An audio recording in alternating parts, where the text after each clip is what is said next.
ফজরের আজান দিলে আমি জেলের ভিতর যে ছেলে থাকি সেখানে নামাজ আদায় করে নিলাম। আজ 92 দিন থেকে আমি নীলফামারী জেলে আছি। সকালে সূর্য যখন উঠবে, জেলে ডিউটিরত হাবিলদার আমার সেলে আসলো। শামীম, কেমন আছো? স্যার আলহামদুলিল্লাহ, আপনি কেমন আছেন? আমিও ভালো আছি। শোনো, তোমার তো কাল মাগরিবের পর ফাঁসি হবে। তোমার কি কোনো শেষ ইচ্ছা আছে? আমার কোনো ইচ্ছা নাই, তবে আমার লাশটা যেন আমার চাচা চাচির হাতে সঠিকভাবে পড়ে, আর কিছুই না।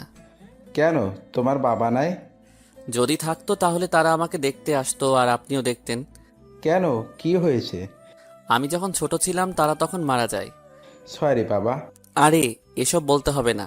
শোনো, আর একটা কথা, বিকালে জেলার স্যার, মংস অফিসার, শিক্ষা অফিসার আরও অনেক বড় বড় সরকারি অফিসার আসবে তোমার সাথে কথা বলার জন্য। তৈরি থেকো। আচ্ছা স্যার। হাবিলদার চলে গেল, আমি সেখানেই বসে থাকলাম। যাই হোক, আজ আর কালকের সকালটা মনে হয় দেখতে পারবো, তারপর আর দেখতে পারবো না। কালকে আমার জীবনের শেষ দিন। এর মাঝেই আমার পাশের সেলের আসামিগুলো বলতেছে, শামীম ভাই, কাল থেকে তাহলে আমাদের সাথে আর থাকছেন না? কাল আপনার ফাঁসি হয়ে যাচ্ছে।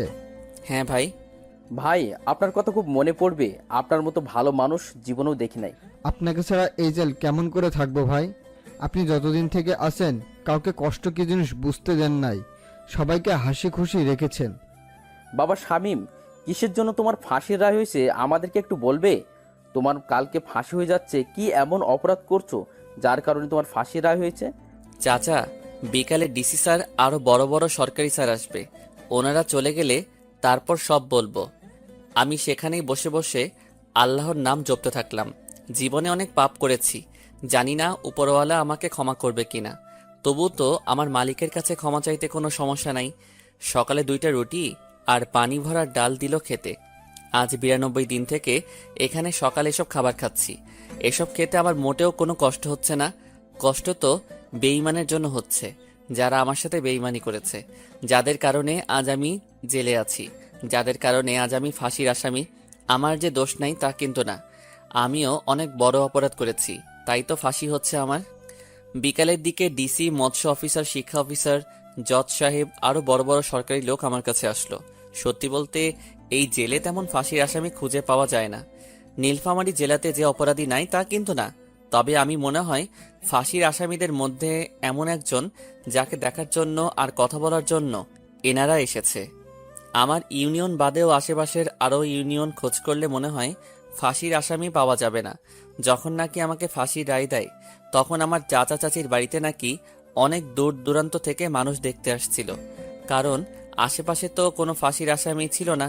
শামীম, তুমি তো আদালতে সব দোষ তোমার কাঁধে নিয়েছো, কিন্তু যতদিন থেকে তুমি জেলে আসো একদিনও তোমাকে দেখে অপরাধী মনে হয় নাই। আমরা আজ এখানে এতজন এসেছি কি কারণে জানো? তোমার ফাঁসির রায় হলো কেন তা জানতে। জজ সাহেব অবশ্যই আমাদের বলেছে, তবুও তোমার মুখ থেকে শুনতে চাই। স্যার সব বলবো, তবে একটা অনুরোধ আছে। কি বলো?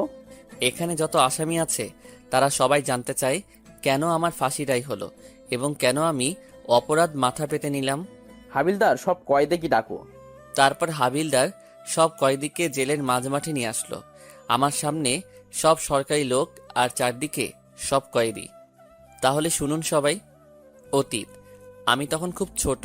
আব্বা আর মা দুজন কাজ করে সংসার চালাতো। আব্বা অন্যের জমিতে কাজ করত, আর আমার মা, সেও অন্যের ক্ষেতের সব কাজ করত। সত্যি বলতে কি জানেন স্যার, আমাদের উত্তরবঙ্গের মধ্যে সবচেয়ে গরিব জেলা যদি থাকে তাহলে আমাদের নীলফামারী জেলা, তারপর লালমনিরহাট জেলা এবং কুড়িগ্রাম জেলা। 1996 থেকে 2005 সাল পর্যন্ত অভাব অনটন কি তা এই জেলার প্রত্যেকটা মানুষ হাড়ে হাড়ে টের পেয়েছে। স্যার, এই 3 জেলার মানুষ বড় গরিব ছিল। জানেন স্যার, আমি যখন খুব ছোট তখন দেখেছি পেটের ক্ষুধার জ্বালায় মানুষ কচু সিদ্ধ করে খেয়েছে। এমনি জানেন স্যার, কচুর যে বীজটা বপন করা হয় সেই বীজ থেকে তো কচু হয়, সেই বীজটাও মানুষ ক্ষেত থেকে নিয়ে এসে সিদ্ধ করে খেয়েছে। শুধু তাই নয় স্যার, এই এলাকার মানুষ ভাতের যে ফেনা গরুকে খাওয়াতো সেই ফেনাকে দিন পার করে দিত, যাকে রংপুরের ভাষায় বলে ভাতের মার। স্যার, আমার এখনো মনে আছে, আব্বার যখন কাজ থাকতো না তখন না খেয়ে দিন পার করে দিতাম। এমনও সময় ছিল আমার মা যার খেতে কাজ করত তারা যতটুকু খেতে দিত তার অর্ধেক আমাকে খাওয়াতো। জানেন স্যার, আমাদের এই 3 জেলার মানুষ বাংলাদেশের অন্য জেলাগুলোতে গিয়ে কৃষিকাজ বা রিক্সা চালায়। যারা অন্য জেলার মানুষ আছেন দেখবেন এই 3 জেলার মানুষ কৃষিকাজ বা রিক্সা চালানোর জন্য বাইরে যায়। আমাকে আমার মা যখন প্রাইমারি স্কুলে ভর্তি করে দিবে তখন একটা নিয়ম ছিল, ডান হাত দিয়ে মাথার উপর দিয়ে বা কান ধরতে পারলে তাকে স্কুলে ভর্তি করে নিবে। আমার সাথে আমার বাড়ির পাশের আরও 3 জন ছিল, ওরা 2 জন ভর্তি হতে পারলেও আমি পারি নাই। সেই সময়ে আমাকে আমার মা শিশু শ্রেণী ব্র্যাকে ভর্তি করে দেয় মাত্র 1 বছরের জন্য। যখন আমি ক্লাস 1-এ তখন আমার বাবা মা অভাবের তাড়নায় মারা যায়। তাদের চিকিৎসা করার মতো টাকাও ছিল না। আমার মা গ্রামীণ ব্যাংক থেকে ঋণ নেয়, সেই ঋণের টাকা পরিশোধ করার আগেই তারা মারা যায়। ব্যাংক কর্তৃপক্ষ আমাদের বাড়ি ভিটা নিয়ে নেয়। আমার বাবা মা মারা যাওয়ার পর আমাকে আমার বড় জ্যাঠা আর জেঠি, যাদেরকে আমি বড় আব্বা আর বড় আম্মা বলে ডাকি, তারা আমাকে তাদের কাছে নিয়ে যায়। আমি তাদের সাথে তাদের বাড়িতে গিয়ে থাকা শুরু করি। আমার বড় আব্বা রংপুর শহরে রিক্সা চালাতো, তার 1 ছেলে আর 2 মেয়ে ছিল। তবুও তাদের অভাবের সংসারে আমাকে নিয়ে নেয়। তারা আমার খাওয়া থাকা পড়াশোনা সব করায়। আমি যখন 3য় শ্রেণীতে পড়ি তখন একটা মেয়ে আমার সাথে বন্ধুত্ব করে, তার নাম সানজিদা। দুজনের বন্ধুত্ব থেকে কখন যে আমরা দুজন দুজনকে ভালোবেসে ফেলি তার দুজনের কেউ জানি না। সানজিদারা ছিল অনেক বড়লোক, এক কথায় গ্রামের বড়লোক যাকে বলে। আমাদের দুজনের সম্পর্কটা ছিল একেবারে পবিত্র, আর দুজন দুজনের প্রতি বিশ্বাস আর শ্রদ্ধার। আমাকে বড় আব্বা খাওয়ার জন্য টাকা দিলে সেই টাকা দিয়ে আমি সানজিদার জন্য কোনো না কোনো কিছু নিয়ে যেতাম। আমরা তখন ক্লাস 5-এ পড়ি। তো সানজিদা আমাকে বলতেছে, এই শামিম, শোনো না, আজকে আর কোনো ক্লাস করতে যাব না। সামনে একটা মেলা বসেছে, সেখানে যাব। নাগরদোলা আছে, কত রঙের বেলুন, জিলাপি, আরো কত কি বের হইছে। তুই কি যেতে চাস? আমার খুব ইচ্ছা, কিন্তু আব্বু যেতে দিতে চাইনি বলেই তোকে বললাম। তাহলে চল যাওয়া যাক। আমি সানজিদাকে নিয়ে মেলায় চলে গেলাম। সত্যি তো অনেক কিছুই আছে এখানে, আর কত মানুষ এসেছে। নাগরদোলার দিকে সানজিদা তাকিয়ে আছে। কিরে, তুই নাগরদোলায় উঠতে চাস? হ্যাঁ, কিন্তু আমার কাছে তো কোনো টাকা নাই। আমার কাছে 5 দিনের জমানো 10 টাকা আছে। এখানে নাগরদোলায় উঠতে তো 2 টাকা লাগবে। যাও তাহলে, তুমিও উঠো, আমি টাকা দিতেছি। সানজিদা গিয়ে নাগরদোলাতে উঠলো, আর আমি নাগরদোলার মালিককে টাকা দিলাম। এভাবে সে 2বার নাগরদোলাতে উঠলো। সেখানে সানজিদা আমাকে চুরির দোকানে নিয়ে গেল, তাকে 5 টাকার চুরি কিনে দিলাম। তারপর 1 টাকা দিয়ে তাকে একটা বেলুন কিনে দিলাম। ওই, আমার না খুব ক্ষুধা লেগেছে, আমি কোনো কিছু খাবো। আমার কাছে যে আর কোনো টাকা নাই। আমি এখান থেকে কোনো খাওয়া পর্যন্ত যেতে পারবো না। কি করি এখন, আমার কাছে তো কোনো টাকা নাই। তাই জিলাপির দোকানে গিয়ে দোকানের মালিককে বললাম তার কোনো কাজের লোক লাগবে কিনা। দোকানদার বলল লাগবে। তখন তাকে বলল আমাকে কিছু জিলাপি আর সিঙ্গারা দিতে, তাহলে তার সব কাজ করে দিব। তখন দোকানদার জিলাপি আর সিঙ্গারা আমাকে দিল। আমি সানজিদাকে সেই দোকানে বসিয়ে সেগুলো খেতে দিলাম, আর আমি কাজে লেগে পড়লাম। সানজিদার খাওয়া শেষ হলে মালিককে বলে সানজিদাকে এগিয়ে দিলাম কিছু দূর। সেখান থেকে আবারও দোকানে চলে আসলাম। এসে আবারও কাজে লেগে গেলাম। যতক্ষণ মেলা ছিল ততক্ষণ পর্যন্ত কাজ করেছি। কাজ শেষ হলে আমাকে 10 টাকা আর কিছু বেঁচে যাওয়া জিলাপি দিল মালিকটা। প্রায় রাত হয়েছে, তখন বাড়িতে গেলাম। গিয়ে দেখি বড় আব্বা আর বড় আম্মা আমার জন্য অপেক্ষা করতেছে। আমাকে বাড়িতে যাওয়ায় তারা আমার কাছে এগিয়ে এলো। সব জায়গাতেই খোঁজ করলাম, তোকে পেলাম না। এলাকার ছেলেগুলোকেও জিজ্ঞাসা করলাম, কেউ কোনো কিছুই বলতে পারলো না। কোথায় ছিলি সারাদিন? ওই যে ওই পাড়ার বড় মাঠে মেলা বসেছে, সেখানে গিয়েছিলাম একটু। তোর হাতে এসব কি? বড় আম্মা জিলাপি। জিলাপি কেনার টাকা কোথায় পেলি তুই? তোর কাছে তো কোনো টাকাও নাই, তাহলে এসব কেমন করে পেলি? ওইখানে একটা জিলাপির দোকান ছিল, সেখানে নাকি কাজ করার কেউ ছিল না, তাই কাজ করে দিলাম। তার বিনিময়ে এই 10 টাকা আর এই জিলাপিগুলো দিছে। তোকে আমি কাজ করতে বলেছি নাকি? তোকে খাওয়াই না, টাকা দেই না, কাপড় দেই না? দেও তো। কিন্তু লোকটার কষ্ট সহ্য করতে না পেরে তো তার কাজ করে দিয়েছি। বাবা, আমার নিজের ছেলে মেয়ে তো পড়াশোনা করতেছে, তুই অন্তত পড়াশোনা কর। তোর বাপ মায়ের মতো কি মূর্খ থাকবি? তুইও সারা জীবন আমাদের মতো গরিব থাকবি? জীবনে বড় হতে হবে না? আর এমন করব না বড় আম্মা। যা টিউবওয়েলে গিয়ে গোসল করে আয়, একসাথে খাবো সবাই। আমি গিয়ে গোসল করে এসে সবার সাথে খেতে বসলাম। খাওয়া শেষ করে একটু পড়তে বসলাম। পড়া শেষ করে ঘুমিয়ে গেলাম। পরের দিন স্কুলে গিয়ে দেখি সানজিদা স্কুলে আসে নাই। তার একটা বান্ধবীকে দিয়ে চিঠি পাঠিয়েছে সে আসবে না জানিয়ে। স্যার ক্লাস করাতে আসলে প্রথমে এসেই কোনো না কিছু বলে আমাকে এলোপাতাড়ি মারতে থাকলো। মারা শেষ করে বলতেছে, তুই সঞ্জিদাকে নিয়ে কেন মেলায় গিয়েছিলি? স্যার এমন ভুল আর করবো না। জানিস কালকে সঞ্জিদার বাপ স্কুলে এসে সঞ্জিদাকে না পেয়ে আমাদেরকে কত কথা শুনিয়ে গেছে। তোকে কালকে পেলে তো মেরেই ফেলতো। আমি তো কোনো কিছু করি নাই স্যার। তুই কেন করিস না বলতেছি? সঞ্জিদার কাছ থেকে নাকি 100 টাকার নোট নিয়েছিস। আমি কোনো টাকা নেই নাই স্যার। আর আপনাকে কে বলেছে এসব কথা? সঞ্জিদা নিজেই বলেছে তুই নাকি জোর করে সঞ্জিদাকে মেলাতে নিয়ে গিয়ে নাগরদোলায় চুড়ি আর জিলেপি কিনে দেওয়ার নাম করে তার কাছ থেকে 100 টাকা নিয়েছিস। আমি আর কোনো কিছু বললাম না। আমার চুপ থাকা দেখে স্যার আমাকে আরও কয়েক ঘা বেত মারল। তারপর পুরা ক্লাস আমাকে কান ধরে এক পায়ের উপর দাঁড় করে রেখেছে। আমার তখন অনেক কষ্ট হচ্ছিল, তবে এটা ভেবে শান্তি পাচ্ছি যে সানজিদা কোনো মার খায়নি। স্যারের ক্লাস শেষ হলে ম্যাডাম আসলো। তিনিও আমাকে অনেকগুলো কথা শোনালো। যাওয়ার সময় তো তিনি আমাকে চোর বলে গেল। তো এভাবে আমাদের দিন যেতে থাকে। কেউ যদি স্কুলে না আসি তাহলে কাউকে দিয়ে চিঠি পাঠিয়ে দেই, অথবা কোথাও দেখা করতে চাইলেও কাউকে দিয়ে চিঠি পাঠিয়ে দিয়ে সেই জায়গায় গিয়ে দেখা করতাম। আমরা যখন 5-এর ফাইনাল পরীক্ষা দিব সেই সময় সানজিদা আমাকে বলে তাকে নাকি একটা নতুন জামা কিনে দেওয়া লাগবে। দেখেন আমি তখনও ছোট, কোনো কাজ কাম জানি না। এদিকে সানজিদাও চেয়েছে তাকে নতুন একটা জামা দেওয়া লাগবে পরীক্ষা উপলক্ষে। তাই বড় আব্বাকে বললাম, আমি তো পরীক্ষা দিব, আমার কিছু টাকা লাগবে, নতুন কাপড় কিনবো। তখন বড় আব্বা আমাকে সাথে করে দোকানে গিয়ে কাপড় নিয়ে দিতে চাইলে আমি তাকে মিথ্যা বললাম। আমার বন্ধু বান্ধবীরা যাবে, আমিও তাদের সাথে গিয়ে জামা কিনবো। বড় আব্বাও আমাকে টাকা দিয়ে দিল। বড় আব্বার কাছ থেকে টাকা নিয়ে পরের দিন আমি সানজিদাকে নিয়ে কাপড়ের দোকানে গেলাম। সানজিদা ওর পছন্দ মতো একটা জামা নিল আর আমার কোনো কিছু নেওয়া হলো না। সেখান থেকে সানজিদাকে তার বাড়িতে পৌঁছে দিলাম। আমি বাড়ির আসার পর বড় আব্বা বলতেছে, কিরে শার্ট কই? আমি না টাকা হারিয়ে ফেলেছি। মিথ্যা বলে কাঁদতে লাগলাম। তার জন্য কান্না করা লাগবে নাকি?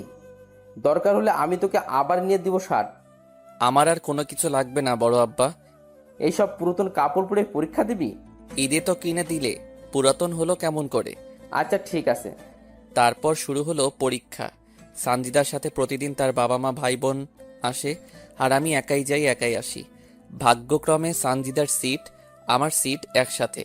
প্রথম বাংলা পরীক্ষা ভালো করে দিলেও পরে ইংরেজি আর গণিত পরীক্ষার খাতায় সানজিদা কিছুই লিখতে পারে না। সানজিদা খাতা নিয়ে কান্না করতেছে, তাই আমি নিজে খেলা বাদ দিয়ে সানজিদার খাতায় লিখে দেই আর আমি পরে লিখি। এভাবে প্রত্যেকটা পরীক্ষা আমরা এভাবে দেই। রেজাল্ট বের হলে সানজিদা ট্যালেন্ট পুলে বৃত্তি পায় আর আমি শুধু পাশ করি। সানজিদা বৃত্তি পাওয়াতে ওর বাবা পুরা গ্রামের মানুষকে মিষ্টিমুখ করায়। আমরা দুজন একসাথে এক উচ্চ মাধ্যমিক স্কুলে ভর্তি হই। দিন যত যেতে লাগে সানজিদা আর আমার ভালোবাসা দিন আরও বেশি হতে থাকে। এখন শুধু সানজিদা আমার কাছ থেকে কোনো কিছু নিলে সানজিদাও তার পরিবর্তে আমাকে কিছু না কিছু দেয়। হঠাৎ অষ্টম শ্রেণীতে সানজিদা আমাকে বলে তাকে নাকি একটা বোরকা লাগবে, সামনে তার জন্মদিন। তাই অষ্টম শ্রেণীতে থাকা অবস্থায় আমি টিউশন করা শুরু করি। ভাবতে পারেন সানজিদার বাবা এত টাকা পয়সা থাকা সত্ত্বেও আমার কাছে কেন চাই? সত্যি বলতে সানজিদা যদি নতুন কিছু তার জন্য কিনে তাহলে সেটা প্রথমে আমার দেওয়া নিবে, তারপর অন্য কারো, আর এটা দুজনের ভালোবাসার কারণ। অষ্টম শ্রেণী পর্যন্ত আমরা চিঠির মাধ্যমে প্রেম করেছি। আমি তখনও সানজিদাকে কখনো খারাপভাবে স্পর্শ করি নাই। আমরা দুজন অষ্টম শ্রেণী পর্যন্ত এই জায়গায় ওই জায়গায়, নদী ধানক্ষেত সব জায়গায় ঘুরে বেরিয়েছি। অষ্টম শ্রেণীর পরীক্ষাতেও সানজিদা আর আমি একসাথে পাশাপাশি সিটে বসেছিলাম। সবগুলো পরীক্ষাতে সানজিদাকে আমি লিখে দিছি। সত্যি বলতে সানজিদা পড়াশোনায় একটু কাঁচা। সানজিদা অষ্টম শ্রেণীতেও বৃত্তি পায়। একসাথে আবারও আমরা বিজ্ঞান বিভাগে ভর্তি হই। আমাদের পড়াশোনা এবং প্রেম অনেক সুন্দর চলতে থাকে। তো দশম শ্রেণীর টেস্ট পরীক্ষার সময় সানজিদা আমাকে বলতেছে, শামিম, টেস্ট পরীক্ষা শেষ হলে তো তোর সাথে আর আমার দেখা বা কথা হবে না এই 2 মাস। আরে কথা তো চিঠিতে হবে। দেখ শামিম, ছোট মানুষের মতো কথা বলবি না। আর আমরা এখন আর ছোট নেই। আমি চাই দুজন ফোনে কথা বলবো, বুঝলি? কিন্তু আমার তো ফোন নাই। শোন, তুই আমাকে ফোন দিবি আর আমি তোকে নিয়ে দিব, বুঝলি? টাকাও তো নাই। আমার কাছে। আর ফোন কিনতেও তো অনেক টাকা লাগে। আরে গাধা, আমাকে তুই বাটন ফোন কিনে দিবি, বুঝেছিস? যাদেরকে টিউশন করাস তাদের কাছ থেকে আগাম মাসের টাকা নিবি। আচ্ছা ঠিক আছে, চলো, বেল দিছে, ক্লাসে যেতে হবে, না হলে পরে গেলে খাতা দিবে না। দুজন পরীক্ষা দিলাম। আমি যাদের টিউশন করাই তাদেরকে বলে আগাম মাসের বেতন নিলাম। তারপর শেষ পরীক্ষার দিন আমি সানজিদার হাতে একটা ফোন তুলে দিলাম, আর সানজিদা আমাকে একটা ফোন দিল। তো ফাইনাল পরীক্ষার আগ অবধি আমরা দুজন শুধু ফোনে কথা বলেছি। এসএসসি ফাইনাল পরীক্ষার খাতাতেও আমি সানজিদাকে লিখে দিছি। রেজাল্ট বের হওয়ার আগ পর্যন্ত আমরা ফোনে নিয়মিত কথা চালিয়ে গেছি। পরীক্ষার আগে সানজিদা আমাকে একটা অনেক দামি ঘড়ি গিফট করে। রেজাল্ট বের হলে এবার সানজিদা A+ পায়, আমি কোনো রকম পাশ করি শুধু। ক্লাসে সবাই জানে সবচেয়ে ভালো ছাত্র আমি, কিন্তু আমি পরীক্ষার খাতায় কিছুই লিখতে পারি না। দুজনে বাড়ির পাশে যে কলেজ আছে সেখানে ভর্তি হলাম। এবার সানজিদা আমার সাথে ফোনে তেমন একটা কথা বলে না, সব সময় পড়া নিয়ে ব্যস্ত থাকে, কারণ তাকে মেডিকেলে চান্স পেতে হবে, তাই এমন পড়াশোনা। তবে আমাদের প্রেমে কেউ ঢোকেনি, আর আমাদের পরিবারও জানে না। ফোনেও মাঝে মাঝে কথা হয় আমাদের। কলেজের ফার্স্ট ইয়ারে থাকা অবস্থায় সানজিদার বড় আপুর বিয়ে হয়। সানজিদা সবাইকে দাওয়াত করলেও আমাকে দাওয়াত করে না। এতে অবশ্য আমি মোটেও মন খারাপ করিনি। বিয়ে হয়ে যাওয়ার পর সানজিদা আবারও কলেজে আসা শুরু করে দেয়। সব বন্ধু বান্ধবী বলা শুরু করে বিয়ে বাড়িতে নাকি সানজিদা তার বোনের দেবরের সাথে উড়াধুরা নৃত্য করেছে। এই, তোর সাথে কথা আছে। বল, কি বলবি? তুই আর আমি কি এখনো সেই ছোট আছি? না, কিন্তু কেন? এখন থেকে তুই আমাকে আর আমি তোকে তুমি করে বলবো। ঠিক আছে, তো সেদিনের পর থেকে দুজন দুজনকে তুমি বলি। সানজিদার সাথে আমার ভালোবাসার সম্পর্ক হওয়ার পর থেকে তার কাছ থেকে বাবা মায়ের ভালোবাসা পেয়েছি, তাই তো আমার আব্বার আর মায়ের কথা তেমন মনে পড়ে না। শামিম, আমাকে একটা স্মার্টফোন কিনে দাও না। কত টাকা দাম? এই তো 8,000 টাকা দাম। এত টাকা? এইরকম করে আসছো কেন, কি হলো?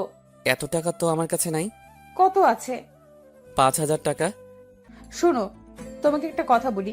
বিয়ের পর তো তুমি আর আমি তোমার বড় আব্বার বাড়িতে থাকবো না, তাই এখন থেকে টাকা জোগাড় করা শুরু করো। জমি কিনো, তারপর বাড়ি করো, আর নিজের পায়ে দাঁড়াও। সেটা না হয় বুঝলাম, কিন্তু করব কি আমি? শোনো, এখান থেকে টিউশনি করার পাশাপাশি অটো চালাবে, আর যা টাকা জোগাড় করবে আমাকে দিবে, আর আমি সেই টাকা জমিয়ে রাখবো। যখন বেশি টাকা হবে তখন তোমাকে একটা জমি কিনে দিব। তারপর যখন ঘর তোলার টাকা হবে তখন তোমাকে ঘর তুলেও দেব। তারপর আমার বাবার কাছে বিয়ের প্রস্তাব নিয়ে যাবে। এত বুদ্ধি কই পাও তুমি? কাল থেকে আর কলেজে আসা লাগবে না, বাড়িতে শুধু পড়বে আর অটো চালাবে, বুঝলে? তারপর সানজিদার কথা মতো তাই শুরু করে দিলাম, কারণ সানজিদা কখনো আমার খারাপ চায়নি। সানজিদা আমার বিপদে সবসময় পাশে ছিল। হ্যাঁ, তার একটা সমস্যা আছে, সেটা বুঝতে পেরেছেন। ভালোবাসে বলেই তো আমার কাছে কোনো না কোনো কিছু চাই।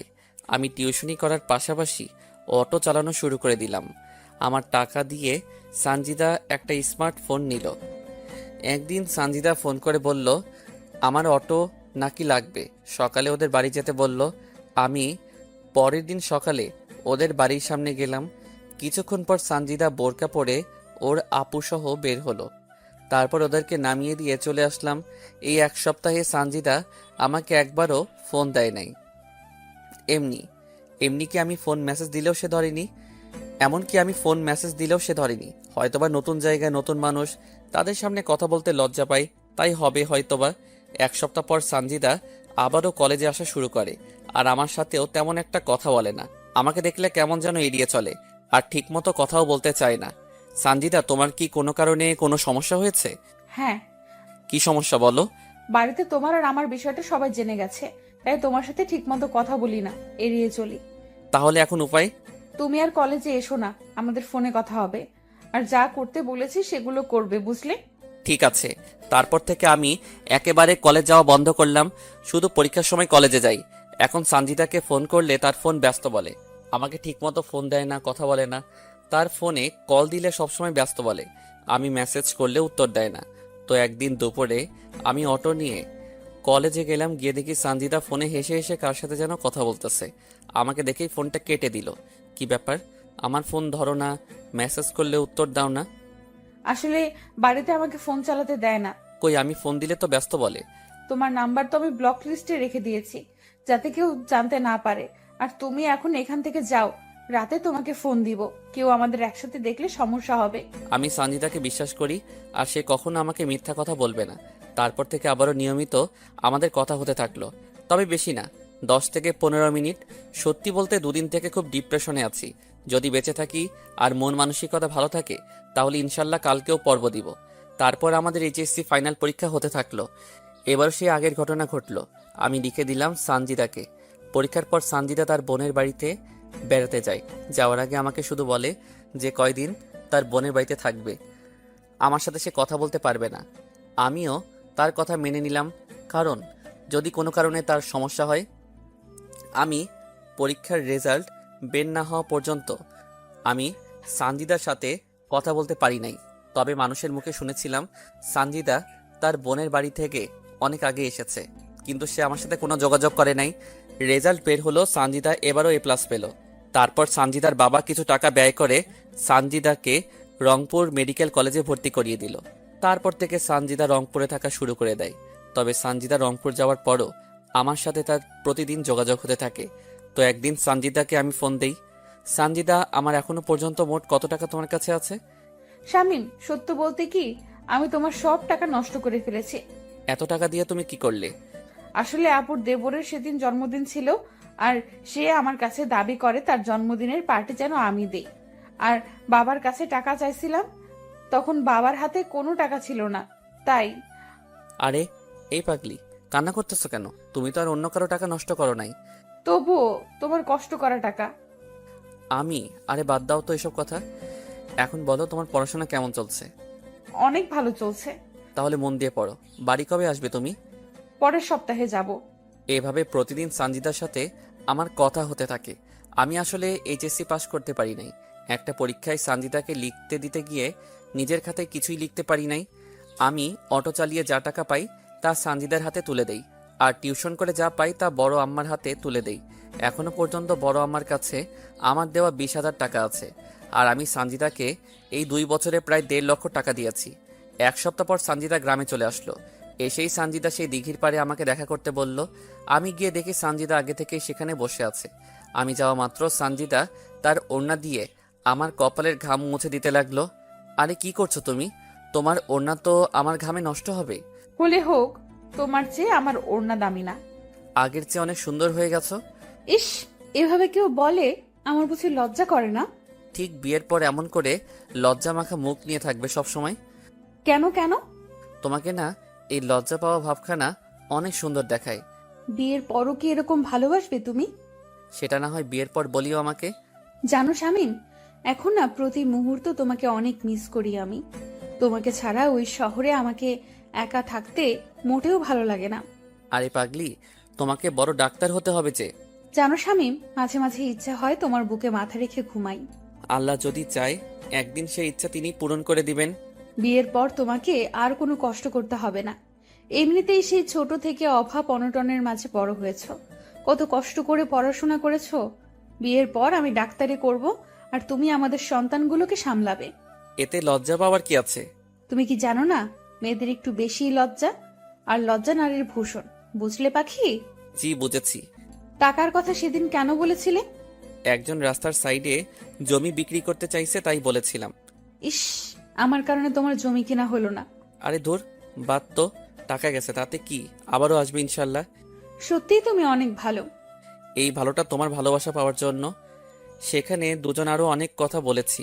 তারপর বিকালে বাড়িতে চলে গেছি। সানজিদা যে কয়দিন গ্রামে ছিল প্রতিদিন আমার সাথে দেখা করতো, কথা বলতো। তার বাড়ি থেকে আমার জন্য খাবার নিয়ে আসতো। সানজিদা আবারও শহরে চলে গেল। তবে একটা জিনিস মানতে হবে, সানজিদা আমাকে অনেক ভালোবাসে। সানজিদা রংপুর চলে যাওয়ার পরও আমি অটো চালাতে লাগলাম। এর মধ্যে আমার বড় আব্বার বড় মেয়ের বিয়ে হয়ে যায়। আমি সে সময় নানা রকম ভাবে ব্যস্ত থাকি, তাই সানজিদার সাথে আমার কোনো কথা হয় না। সানজিদা দেখতে দেখতে প্রথম বর্ষে ভালো রেজাল্ট করে দ্বিতীয় বর্ষে ওঠে। এর মাঝে সানজিদা অনেকটা বদলে যায়। এখন আমার সাথে সানজিদা তেমন কথা বলে না। আমি ফোন দিলে বলে সে নাকি তার পড়াশোনা নিয়ে ব্যস্ত। সানজিদা মাঝে মাঝে ফোন দিয়ে বলে আমার যে টাকা তার কাছে জমানো আছে সে টাকাগুলো সে নাকি তার টিউশনে ব্যয় করতেছে। আমিও আর তাকে কোনো কিছু বলি না, কারণ যেহেতু সে মেডিকেলে পড়তেছে, আবার আমি রোজগার করতেছি, সেহেতু কোনো সমস্যা হবে না। তো একদিন আমি এক দোকানদারের মাল নিয়ে আসার জন্য অটো নিয়ে রংপুরে যাই। হঠাৎ লক্ষ্য করি সানজিদার মতো একটা মেয়ে বোরকা পরে একটা ছেলের সাথে দাঁড়িয়ে আছে। ছেলেটা আমার অটো দাঁড় করালো, তারপর দুজনেই আমার অটোতে উঠে বসলো। আমি বারবার লুকিং গ্লাসে মেয়েটাকে দেখতে থাকলাম। মেয়েটা দেখতে সানজিদার মতো, কিন্তু মুখ ঢেকে রাখার কারণে বুঝতে পারতেছি না। কিন্তু আমি তো জানি এই সময় সানজিদা তার ক্লাসে আছে। না না, এটা সানজিদা হতে পারে না। আমার সানজিদা আমাকে ছাড়া অন্য কারোর সাথে থাকতে পারে না। আমি ওদেরকে একটা আবাসিক হোটেলে নামিয়ে দিয়ে মাল নিতে গেলাম। তবে এই বিষয়টা মাথা থেকে ঝেড়ে ফেলতে পারতেছি না। কিন্তু মেয়েটার চোখ বলতেছিল মেয়েটা ভয় আছে। না না, ওটা কখনো সানজিদা হতে পারে না। আচ্ছা, আমি এখন সানজিদাকে ফোন দেই। যাওয়ার সময় না হয় দেখা করব, তাহলে মনটা হালকা হবে। মাল কিনে আমি যখন বাড়ির দিকে রওনা হব তখন সানজিদাকে ফোন দিলাম, কিন্তু সানজিদা আমার ফোনটা রিসিভ করলো না। তাই আরো কয়েকবার দিলাম, তবু সানজিদা ফোন রিসিভ করলো না। মনটা খারাপ হয়ে গেল। আমি মেডিকেল মোড় পার হয়ে যখন সিও বাজার ঢুকেছি সেই সময় সানজিদা আমার ফোনে কল দিল। কোথায় আছো তুমি? আমি ক্লাসে ছিলাম এতক্ষণ, তাই তোমার ফোন রিসিভ করতে পারি নাই। তোমার সাথে দেখা করার খুব ইচ্ছা ছিল, তাই ফোন দিয়েছিলাম। আমি বাড়ি যাব পরের মাসে, বুঝলে? আসলে আজ রংপুর এসেছিলাম মাল নিতে, তাই ভেবেছিলাম তোমার সাথে দেখা করি, কিন্তু হলো না। আচ্ছা, রাখি। কিন্তু সানজিদা ফোন কাটলো না। আমি ফোন কানে দিয়ে আসি, এর মধ্যে একটা ছেলের গলার আওয়াজ ভেসে আসলো। তো ছেলেটা বলতেছে, কি হলো বেবি, এতক্ষণ বাথরুমে কি করো? এই তো বাবু, আর একটু আসতেছি। তোমাকে তো আদর করতেই পারলাম না। আমি তো তোমার সাথে আজ রাত দিন থাকবো, দেখবো কত আদর করতে পারো তুমি। আদর আর দেখলে কি, আরো কত কি করব তোমার সাথে। এর মাঝে দরজা খোলার শব্দ হলো, আর সাথে সাথে সানজিদা আউ করে উঠলো। এইভাবে কেউ টান মারে? যদি পড়ে যেতাম? আমি থাকতে তোমার কিচ্ছু হবে না। আচ্ছা আদ্রিয়ান, যদি তোমার বাবা ফোন করে তোমাকে যেতে বলে তখন কি করবে? তার মানে ছেলেটার নাম আদ্রিয়ান। আরে বেবি কাম অন, বাবাকে বলেছি আজ বন্ধুদের সাথে গ্রুপ স্টাডি করব। তারপর কিস করার শব্দ হতে থাকলো। কিস করা হলে ধপাস করে একটা শব্দ হলো। তোমার প্যান্টটা এখন খুলো। তুমিও তোমার খোলো। তারপর তারা তাদের অবৈধ কাজে ব্যস্ত হয়ে পড়ে গেল। আমি সেখানে অটো না নিয়ন্ত্রণ হারিয়ে ফেলে রাস্তার ধারে গাছে লাগিয়ে দিলাম, আর আমি মাথা হাতে পায়ে প্রচণ্ড আঘাত পেলাম। আমি ছিটকে দূরে পড়ে গেলাম। তারপর আমার কোনো কিছু মনে নাই। যখন আমার জ্ঞান ফিরে নিজেকে তখন হাসপাতালের বেডে আবিষ্কার করি। আমার জ্ঞান ফেরার পর দেখি বড় আব্বা, বড় আম্মা, ভাই বোন সবাই এসেছে। তারপর ডাক্তার এসে আমার পালস চেক করলো। তারপর ডাক্তার বলল আরও 2 দিন পর আমাকে নিয়ে যেতে পারবে। বাবা, তোর কি করে এমন ঘটনা ঘটলো? সাথে সাথে আমার সানজিদার কথা মনে পড়ে গেল। আমার চোখ নিয়ে তখন পানি ঝরতে থাকলো। কিরে বাবা, বল কেমন করে হলো? না মানে হঠাৎ করে মাথাটা ঘুরতেছিল, তাই আর কি। দিন রাতে এত পরিশ্রম কার জন্য করিস? আমরা কি একজনও তোকে বলেছি তুই রোজগার কর? তবুও ভবিষ্যতের জন্য তো কিছু করতে হবে নাকি? ভবিষ্যতে দেখা যাবে। তুই কেন এত কাজ নিয়ে পড়ে থাকিস? তুই এত টাকা কার জন্য কামাই করিস? সারাদিন অটো চালাস, রাতে মানুষের বাচ্চাকে পড়াস, অনেক রাত পর্যন্ত জেগে থাকিস। কেন এত কষ্ট করিস তুই? থাক, ও এখন অসুস্থ, ওকে এখন এইসব বলার দরকার নেই। আগে সুস্থ হোক, তারপর সব আলোচনা করা যাবে। তারপর তারা চলে গেল। আমি সেখানে আরও 2 দিন ছিলাম। এই 2 দিনে একবারও আমার কোনো খবর নেয়নি সানজিদা। আমি তো তাকে নিজের চেয়ে বেশি ভালোবাসতাম, নিজের থেকে তাকে বেশি বিশ্বাস করতাম। সানজিদা যা বলেছে আমি তো তাই করেছি। তার জন্য তো আজ আমি এমন কষ্ট করতেছি। তাকে নিয়ে তো ঘর বাঁধার স্বপ্ন দেখেছিলাম। কেন এমন করলে তুমি আমার সাথে সানজিদা? আমি বাড়িতে যেহেতু বিছানায় শোয়া অবস্থায় আছি, তাই মোবাইলটা নিলাম। মোবাইল নিয়ে সানজিদা আর আমার ফোনের কথাগুলো শুনতে থাকলাম। শুনতে শুনতে সেদিনের রেকর্ডিংটা চালু হলো। প্রথমে শুনতে না চাইলেও পরে আবারও শুনলাম। শেষের দিকে যখন শুনবো তখন এমন কিছু শুনলাম যা শুনে আমার মরে যাবার ইচ্ছা হচ্ছিল। বেবি, কালকে আমার 20,000 টাকা লাগবে। বাবু, সেদিনই না তোমাকে 10,000 টাকা দিলাম। আহ বেবি, বোঝো না কেন? কত বন্ধু আমার, তাদেরকে তোমায় নিয়ে কতগুলো ট্রিট দিতে হয়। তোমাকে কতটা ভালোবাসি তার প্রমাণ তো ওদেরকে দিতে হবে, তাই না? আমার কাছে ওই যে বলেছিলাম আমাদের বাসার যে ড্রাইভার শামীম আছে, তার টাকা জমা আছে। আরে সমস্যা নাই, সেই টাকাগুলোই দিও আমাকে, পরে তাকে দিয়ে দিও। তুমি আর আমি তো আছি। এই হোটেল ভাড়াটাও তো আমি দিলাম। আমার কাছে টাকা নাই দেখে খোটা দাও তুমি? এসব কি বলো তুমি? খোটা কেন দিব তোমাকে? তা নয় তো কি? খোটা দিলে নিশ্চয়ই এই নিয়ে 17 বার তোমার সাথে হোটেলে রুম ডেট করতে আসতাম না। তুমি তো আমাকে অনেক ভালোবাসো, তাই তো আমি যা বলি তাতেই রাজি হয়ে যাও। তুমি কি আমাকে ভালোবাসো না? শুধু তোমাকে না, তোমার শরীর, দেহ আর তোমার এটা ওটা এইটা এগুলো সবকে ভালোবাসি বেবি। তাই তো তোমাকে সবসময় আদর করতে ইচ্ছা করে। জানি বাবু, তাই তো সব সময় দুষ্টুমি করতে চাও তুমি। তুমি কিন্তু দিন দিন খুব দুষ্টু হয়ে গেছো। আমার যেখানে সেখানে দাঁত বসিয়ে দাও। আমি আর শুনতে পারলাম না এমন সব নোংরা কথা তারা বলতেছিল। তার মানে আমি অ্যাক্সিডেন্ট করার পরও ফোন কাটে নাই সানজিদা। সানজিদা এতটা খারাপ হলো কেমন করে? সানজিদা তো এমন ছিল না। ভালোবাসলে যে এত কষ্ট পেতে হয় তা তো জানতাম না। কেন আমার সাথে বেইমানি করলো সানজিদা? আমার তো কোনো স্বার্থ ছিল না। তাকে আপন করে পাওয়ার জন্য কত কি নাই করতেছি। সে তো আমার সুখ দুঃখে সাথী ছিল। তার ভালোবাসা পেত, আমার আব্বা মায়ের ভালোবাসার কথা ভুলে গেছিলাম। তাকে আপন করে পেতে তো আমি তার জন্য অনেক কিছু করেছি, অনেক কিছু সহ্য করেছি। সে কেন এসব কাজে লিপ্ত হলো? সে কেন আমার সাথে এরকম করলো? প্রায় 20 দিনের মতো আমার সুস্থ হতে লাগলো। প্রায় মাসখানেক পর সানজিদা তার কিছু বান্ধবীকে নিয়ে তাদের বাড়িতে এলো। তারা যখন গ্রাম ঘুরতে বের হলো তখন আমি সানজিদার সাথে কথা বলার জন্য তাদের কাছে গেলাম। আমি প্রায় তখন সানজিদার কাছে গেলাম, তখন শুনতে পেলাম, আচ্ছা সঞ্চিতা, তুই আদ্রিয়ান ভাইয়াকে কেন ভালোবাসা শুরু করে দিলি? আরে আদ্রিয়ানের বাবা একজন বড় ডাক্তার, আবার তার নিজের একটা ক্লিনিক আছে। তাই বলে শামীমের ভালোবাসা ভুলে যাবে? শামীমের কি আছে? শামীম আমাকে কি দিতে পারবে? আর আদ্রিয়ানের বাবার অনেক টাকা আছে, আর ক্লিনিক আছে। আর আমার আদ্রিয়ানকে চাই, তাহলে সারা জীবন পায়ের উপর পা তুলে খেতে পারবো, আর ডাক্তারও হব। আমার জানা মতে আদ্রিয়ান ভাইয়া তোকে ভালোবাসে না, আর আদ্রিয়ান ছেলে হিসাবেও ভালো না। আদ্রিয়ানকে তোদের চেয়ে আমি ভালো করে চিনি। আর আদ্রিয়ানকে দেখেছিস? সে কত হ্যান্ডসাম, কত স্মার্ট। আর শামীমের কি আছে? না চেহারা আছে, না আছে বাড়ি, না আছে গাড়ি, না আছে টাকা। শামীমের কোনো না থাকলেও তার টাকা দিয়ে চলতেছিস তুই। আর আদ্রিয়ান, একদিন দেখবি আদ্রিয়ান তোকে ছুঁড়ে ফেলে দেবে, তোর সব শেষ করে দিবে, রাস্তায় নেমে দেবে। একটা কথা বলতো, এই পর্যন্ত কি আদ্রিয়ান তোর জন্য কোনো টাকা ব্যয় করেছে? না। তোর যেদিন টাকা শেষ হবে তোকেও ছেড়ে দে, আর একজনকে সে ধরবে। চুপ কর তো, বেশি বলিস তুই। শোন, আমাকে আর এসব বলবি না। তাহলে শামীম? শামীমকে চিনি না, আর তাকে ভালোবাসা যায় না, কাজের ছেলে বানানো যায়।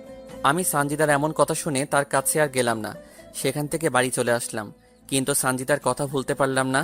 তাকে তো অনেক ভালোবাসি, তাকে তো অনেক বিশ্বাস করতাম। আমাকে যদি ভালো নাই বা বাসতে, তাহলে তো আমাকে আগে বলতে পারতো। সানজিদা, আজ টাকা গাড়ি বাড়ি নাই দেখে আমাকে নিয়ে তুমি খেললে। আজ আমাকে তোমার বাড়ির কাজের লোক বলতে পারলে। আজ আমাকে ছেড়ে আর একজনের বুকে মাথা রেখে রাত কাটাও। আমি তোমাকে তো কোনোদিনও তোমার অনুমতি ছাড়া তোমার হাতটাও ধরি নাই। আর তুমি কিনা আজ অন্যের কাছে নিজেকে বিলিয়ে দিলে। আজ আমার সমস্ত কষ্টের টাকা তুমি আনন্দ ফুর্তি করে শেষ করে দিলে। একবারও কি আমার কথা মনে পড়ে নাই? একবারও কি আমার কষ্টটা তোমার চোখে ভেসে উঠলো না? কি করে পারলে আমার জীবন নিয়ে খেলা করতে? কি করে পারলে আমার পবিত্র ভালোবাসা এভাবে শেষ করে দিতে? আমি আবারও অটো চালানো শুরু করে দিলাম। এখন আর আমি সানজিদাকে ফোন করি না, তার কাছে টাকা জমা রাখি না। আমার পরিশ্রমের টাকা আমার বড় আমার হাতে দেই। তিনি এখন আমার টাকা জমিয়ে রাখতেছে। সানজিদাকে ভুলে থাকার জন্য সব সময় ব্যস্ত থাকি, কিন্তু তাকে ভুলতে পারি না। কেন জানি মনটা বারবার তাকে দেখতে চাই, ভালোবাসা পেতে চাই। আমার যে তাকে ছাড়া চলতেছে না, আমার যে সানজিদাকে লাগবেই। শত চেষ্টার পরও সানজিদাকে ভুলতে পারলাম না। প্রতিনিয়ত সানজিদার কথা মনে পড়ে। সত্যি বলতে সেই স্কুল জীবন থেকে কলেজ জীবন পর্যন্ত তার সাথে ছিলাম, তার কাছ থেকে ভালোবাসা শিখেছি। এই সানজিদার সাথে সব জায়গাতে ঘুরে বেরিয়েছি। সানজিদা যখন তার ওড়না দিয়ে আমার শরীরের ঘাম মুছে দিত, তখন পৃথিবীর সৃষ্ট সুখী মনে হয়েছিল নিজেকে। যখন নিজ হাতে খাইয়ে দিত, মনে হতো যেন আমাকে অমৃত খাইয়ে দিতেছে।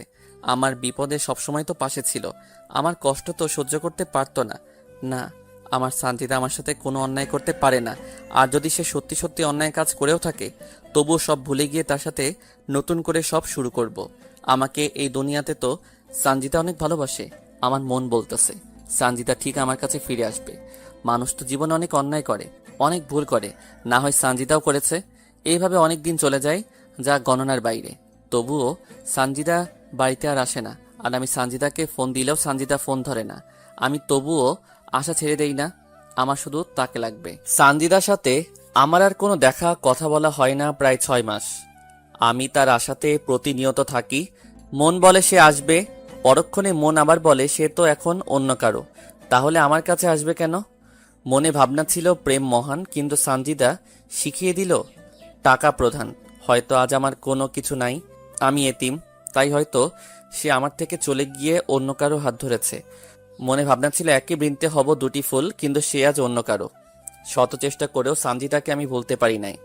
প্রতিদিন তার চিন্তা, তার কথা মাথায় ঘুরপাক খায়। চাইলেও কি তাকে ভুলে থাকা যায়? তাকে তো আমি অনেক বেশি ভালোবাসি। হয়তো সে অন্য কারো বুকে তার ভালোবাসা খুঁজে। তো প্রায় 8 মাস যাওয়ার পর হঠাৎ একদিন সানজিদা আমাকে ফোন দিল। আমি তো ফোনে সানজিদার নাম দেখে অবাক। আমি ভাবতে পারিনি সানজিদা আমাকে ফোন দিবে। আমি তড়িঘড়ি করে ফোন রিসিভ করলাম। ফোন রিসিভ করা মাত্র সানজিদা কান্না করতেছে। কেমন আছো তুমি? এইভাবে কান্না করতেছো কেন? আমার সব শেষ হয়ে গেছে শামীম। আজ আমি বড্ড একা হয়ে গেছি। আজ নিজেকে খুব একা লাগছে। আজ আমার পাশে কেউ নাই। কি হয়েছে বলবে তো আমাকে, নাকি? না বললে বুঝবো কি করে? তোমার কি টাকা লাগবে? আমার কোনো টাকা পয়সা লাগবে না, আমার শুধু তোমাকে লাগবে। আমি তোমার বুকে মাথা রাখতে চাই। আরে এইভাবে কান্না করতেছো কেন? কি হয়েছে আমাকে তো বলবে নাকি? তুমি আজ বিকেলে ভিন্ন জগতে আমার সাথে দেখা করো। তোমার সাথে আমার আজ অনেক না বলা কথা আছে, সেগুলো তোমাকে আমি বলবো। ঠিক আছে, আমি সময় মতো চলে যাব। আমি কিছুই বুঝলাম না সানজিদার কথার মানে সে আমাকে কি বলতে চাচ্ছে। তবুও এতদিন পর যেহেতু ফোন করেছে, আবার দেখা করতে বলতেছে, আমাকে তো অবশ্যই যেতে হবে তার কাছে। হোক না সে আমাকে ভালো না বাসে, কিন্তু আমি তো তাকে ভালোবাসি। আমি সানজিদার কথা মতো ভিন্ন জগতে চলে গেলাম। আমি গিয়ে সেখানে নালার এক সাইডে বসে থাকলাম। আমি ভিন্ন জগতে যাওয়ার প্রায় ঘন্টাখানেক বাদে সানজিদা চলে আসলো। সাথে আরো 2টা মেয়ে আছে। ওরা এসে আমার পাশে বসলো। আমি সানজিদার দিকে তাকিয়ে দেখলাম মুখটা শুকিয়ে গেছে আর চোখগুলো তলিয়ে গেছে। মুখের উজ্জ্বল ভাব আর আগের মতো নাই, কেমন যেন কালো কালো হয়ে গেছে। তা তোমার চেহারার এই অবস্থা কেন? আমি ঠিক আছি, কিন্তু তুমি এমন হয়ে গেছো কেন? আমি কেমন করে ভালো থাকি বলো? তুমি আজ অন্য কারো। সানজিদা এবার আমার দিকে চোখ বড় বড় করে তাকালো। হয় ভাবতে পারতেছে না আমি কেমন করে জানলাম। ওভাবে তাকিয়ে লাভ নাই, আমি সব জানি। মানে কেমন করে? মনে আছে তুমি আর তোমার বয়ফ্রেন্ড আমার অটো করে আবাসিক হোটেলে গিয়েছিলে? তারপর বাড়ি ফেরার পথে তুমি আমাকে ফোন দাও এবং ফোন না কেটে তোমার বয়ফ্রেন্ডের সাথে কি কি করো, কি কি বলো, সব শুনি। তুমি সব শুনেছো? জানো সেই সময় আমি অ্যাক্সিডেন্ট করে হাসপাতালে ভর্তি হই। কি, তুমি হাসপাতালে ভর্তি ছিলে? জানো তো সেখানেও তোমার কথা বারবার মনে হয়েছিল। তোমাকে না ভুলতে পারি নাই আমি, তাই তো তোমার কথা সবসময় মনে হতো।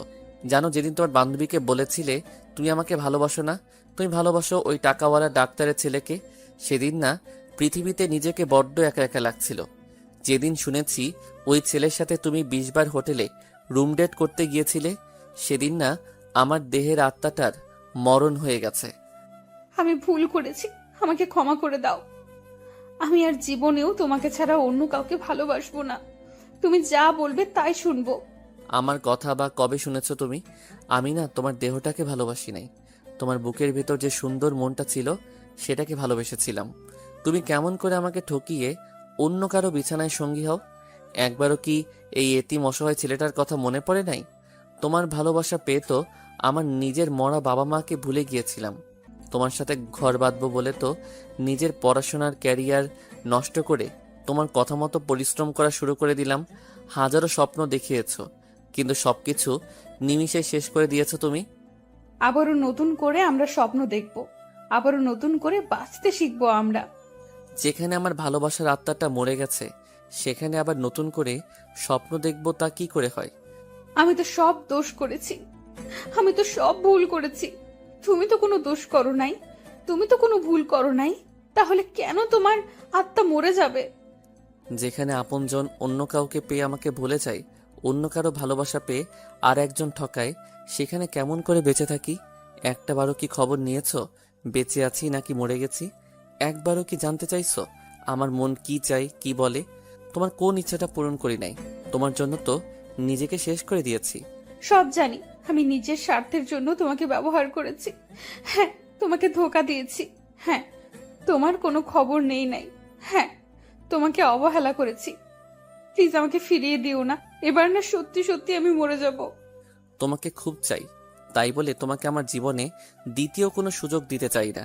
তুমি তোমার বয়ফ্রেন্ডের কাছে চলে যাও। তখন সঞ্জিতার বান্ধবী আমাকে বলতেছে, ভাইয়া, যে ছেলেটার জন্য সানজিদা আপনাকে ছেড়ে গিয়েছিল, আজ সেই ছেলেটা সানজিদাকে ভুলে গিয়ে নতুন কারোর সাথে সম্পর্ক শুরু করেছে। আমি বার কি করতে পারি? ভাইয়া, সানজিদা 2বার সুইসাইড করতে চাইছিল, কিন্তু আমরা থাকাই এই যাত্রায় বেঁচে যায়। ভাইয়া, আপনি তো সানজিদার দেহ চান না, তার তো মন চান, তাহলে কেন তাকে গ্রহণ করতে পারতেছেন না? আমার সাথে যে সে আবার বেইমানি করবে না কি গ্যারান্টি আছে? আমাকে যে আবার ধোকা দিবে না তার কি নিশ্চয়তা আছে? আমাকে আবারও অবহেলা করবে না তার কি কোনো নিশ্চয়তা দিতে পারবেন? সাথে সাথে সঞ্জিতা আমার পায়ে লুটিয়ে পড়ল। তোমাকে ছুঁয়ে কথা দিতেছি, তোমাকে ছাড়া আর কাউকে ভালোবাসবো না। তোমাকে আমি অনেক ভালোবাসা দিব। তুমি আর আমাকে কি ভালোবাসা দিবে? দিন রাত তো তুমি ব্যস্ত থাকো, আর আমাকে বাসবে ভালো তুমি? শেষবারের মতো একটা সুযোগ দাও তুমি আমাকে। আমি আর তোমাকে অবহেলা করব না, তোমাকে শুধু ভালোবাসবো। ভাইয়া, আমরা আছি। সানজিদা যা বলতেছে সব সত্য বলতেছে। জানেন ভাইয়া, আজ মাসখানেক থেকে সানজিদা সাহস পাচ্ছে না আপনার কাছে যাবার। সে বারবার বলতেছে সানজিদা আপনার সাথে অন্যায় করে আপনি মেনে নেবেন না। তাই তো আমরা ওকে জোর করে আপনাকে ফোন দিয়ে নিয়ে এখানে আনিয়েছি। আমি কি তার কাছে খেলার পুতুল নাকি? তোদের আগেই বলেছি, এই নষ্টা খারাপ মেয়েকে কোনোদিনও আপন করে নিবে না ও। তোরা তো আমার কথা শুনলি না, আমাকে তো আর কোনো সুযোগও দিল না সে। এই, কে বলেছে তুমি খারাপ? কে বলেছে তুমি নষ্টা? তুমি তো আমার কাছে সেই আগের মতোই পবিত্র। তোমাকে কোথাও যেতে হবে না, শুধু আমাকে একটু ভালোবাসা দিলে হবে। সাথে সাথে সঞ্জিতা কার বান্ধবীর সামনে আমাকে এই প্রথমবার জড়িয়ে ধরলো। আমাকে জড়িয়ে ধরে কান্না করতে থাকলো সঞ্জিতা। এই পাগলি, আর কান্না করতে হবে না, আমি তো আছি। আমি তোমাকে ভালোবাসা দিয়ে তোমার সব অতীত মুছে দিব। তোমাকে আর কাঁদতে হবে না, আমি তোমার পাশে আছি। আমি জানি তো তুমি আমাকে অনেক ভালোবাসো। তারপর সেখানে একটু ঘুরে তারা চলে গেল রংপুরে। সঞ্জিদা এখন নিয়মিত আমার সাথে যোগাযোগ করে, নিয়মিত তার সাথে আমার কথা হয়। সঞ্জিদা একদিন তার বাড়িতে এসে আমাকে নিয়ে একটু ঘুরতে বের হলো। আমরা এলাকাটা একটু ঘোরাফেরা করে আমাদের কলেজের বান্ধবী ইতির বাড়িতে গেলাম। ইতি আমাদেরকে দেখে নাস্তা নিয়ে আসলো, আমরা তা খেলাম। আমাদের দুজনের প্রেমের কথা আমাদের সব বন্ধু বান্ধবীকে জানিয়ে দেই আমরা নিজেই। তারপর ইতি বাইরে গেলে সঞ্জিদা বলতে লাগলো, সত্যি তোমার মতো করে এই পৃথিবীতে কেউ আমাকে ভালোবাসে নাই। তোমার ভালোবাসা পেয়ে আমি আমার কালো অতীত ভুলে গেছি। এখন বুঝেছি দেহের ভালোবাসার চেয়ে মনের ভালোবাসা 1000 গুণ দামি আর পবিত্র। তোমার ভালোবাসা পাওয়ার পর তো আমি নতুন করে বাঁচতে শিখেছি। আমি চাই তুমি খুব দ্রুত আগে বাড়িটা করো, তারপর তোমার ঘরে আমাকে তোলো। এখন অনেক সময় লাগবে, আমার কাছে এখন তেমন কোনো টাকা নাই। কারণ আমার কারণে তোমার অনেক ক্ষতি হয়ে গেছে। আজ আমি তোমাকে অনেক কষ্টের দিকে নিয়ে গেছি। ওসব বাদ দাও তো, ইনশাল্লাহ 1 বছরের মধ্যে নিজের বাড়ি করব। আমি তোমাকে নিয়ে এই জীবন পার করে দিতে চাই। তোমার মাঝে আমার সুখ খুঁজে পেয়েছি আমি। আমিও তোমার সাথে জীবন পার করে দিতে চাই।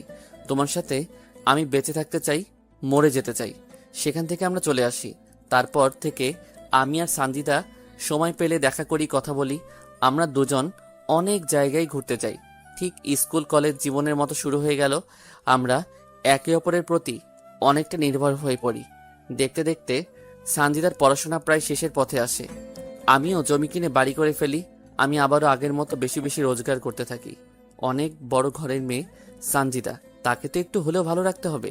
সে তো এখন বড় ডাক্তার হচ্ছে, তাকে ভালোভাবে দেখাশোনা করা লাগবে। তো একদিন রাতে সঞ্জিতা আমাকে ফোন দিল। আজ এত রাতে ফোন দিলে যে, কোনো কি সমস্যা তোমার? আমার না কিছু টাকা লাগবে, অনেক প্রয়োজন। কত টাকা লাগবে তোমার? এই তো 30,000 টাকা লাগবে আমার। কালকে তোমাকে দিয়ে দিব। তুমি সত্যি অনেক ভালো, তুমি সত্যি আমাকে অনেক বেশি ভালোবাসো। তোমার জন্য যদি জীবন দিতে পারি, এটা কোনো ব্যাপার হলো? আচ্ছা তাহলে ঘুমাও, কালকে তোমার সাথে কথা হবে। সঞ্জিতা ফোন কেটে দিল। আমিও ঘুমিয়ে গেলাম। পরের দিন বড় আম্মার কাছ থেকে টাকা নিয়ে চলে গেলাম সানজিদার কাছে। আমি ওর হোস্টেলের সামনে অটো দাঁড় করিয়ে সানজিদাকে ফোন দিলাম। সানজিদার সাথে সাথে হোস্টেলের বাইরে চলে এলো। আমি সানজিদার হাতে টাকা দিয়ে দিলাম। তুমি আজ এই টাকা দিয়ে আমার যা উপকার করলে আমি তা তোমাকে বলে বোঝাতে পারবো না। তোমার সামান্য কাজে আসতে পেরেছি, এটাই অনেক। তোমাকে সাহায্য করব না তো কাকে সাহায্য করব? তুমি ছাড়া আমার জীবনে বা আর কে আছে? তোমার মতো একজনকে পেয়ে আমি সত্যি অনেক খুশি। তোমার মতো করে কেউ ভালোবাসতে পারবে না। তোমাকেও পেয়ে আজ অনেক খুশি আমি। সেদিন সানজিদাকে টাকা দিয়ে বাড়ি চলে আসলাম আমি। আমার সাথে সানজিদার ভালোবাসা গভীর থেকে গভীরে যেতে থাকলো।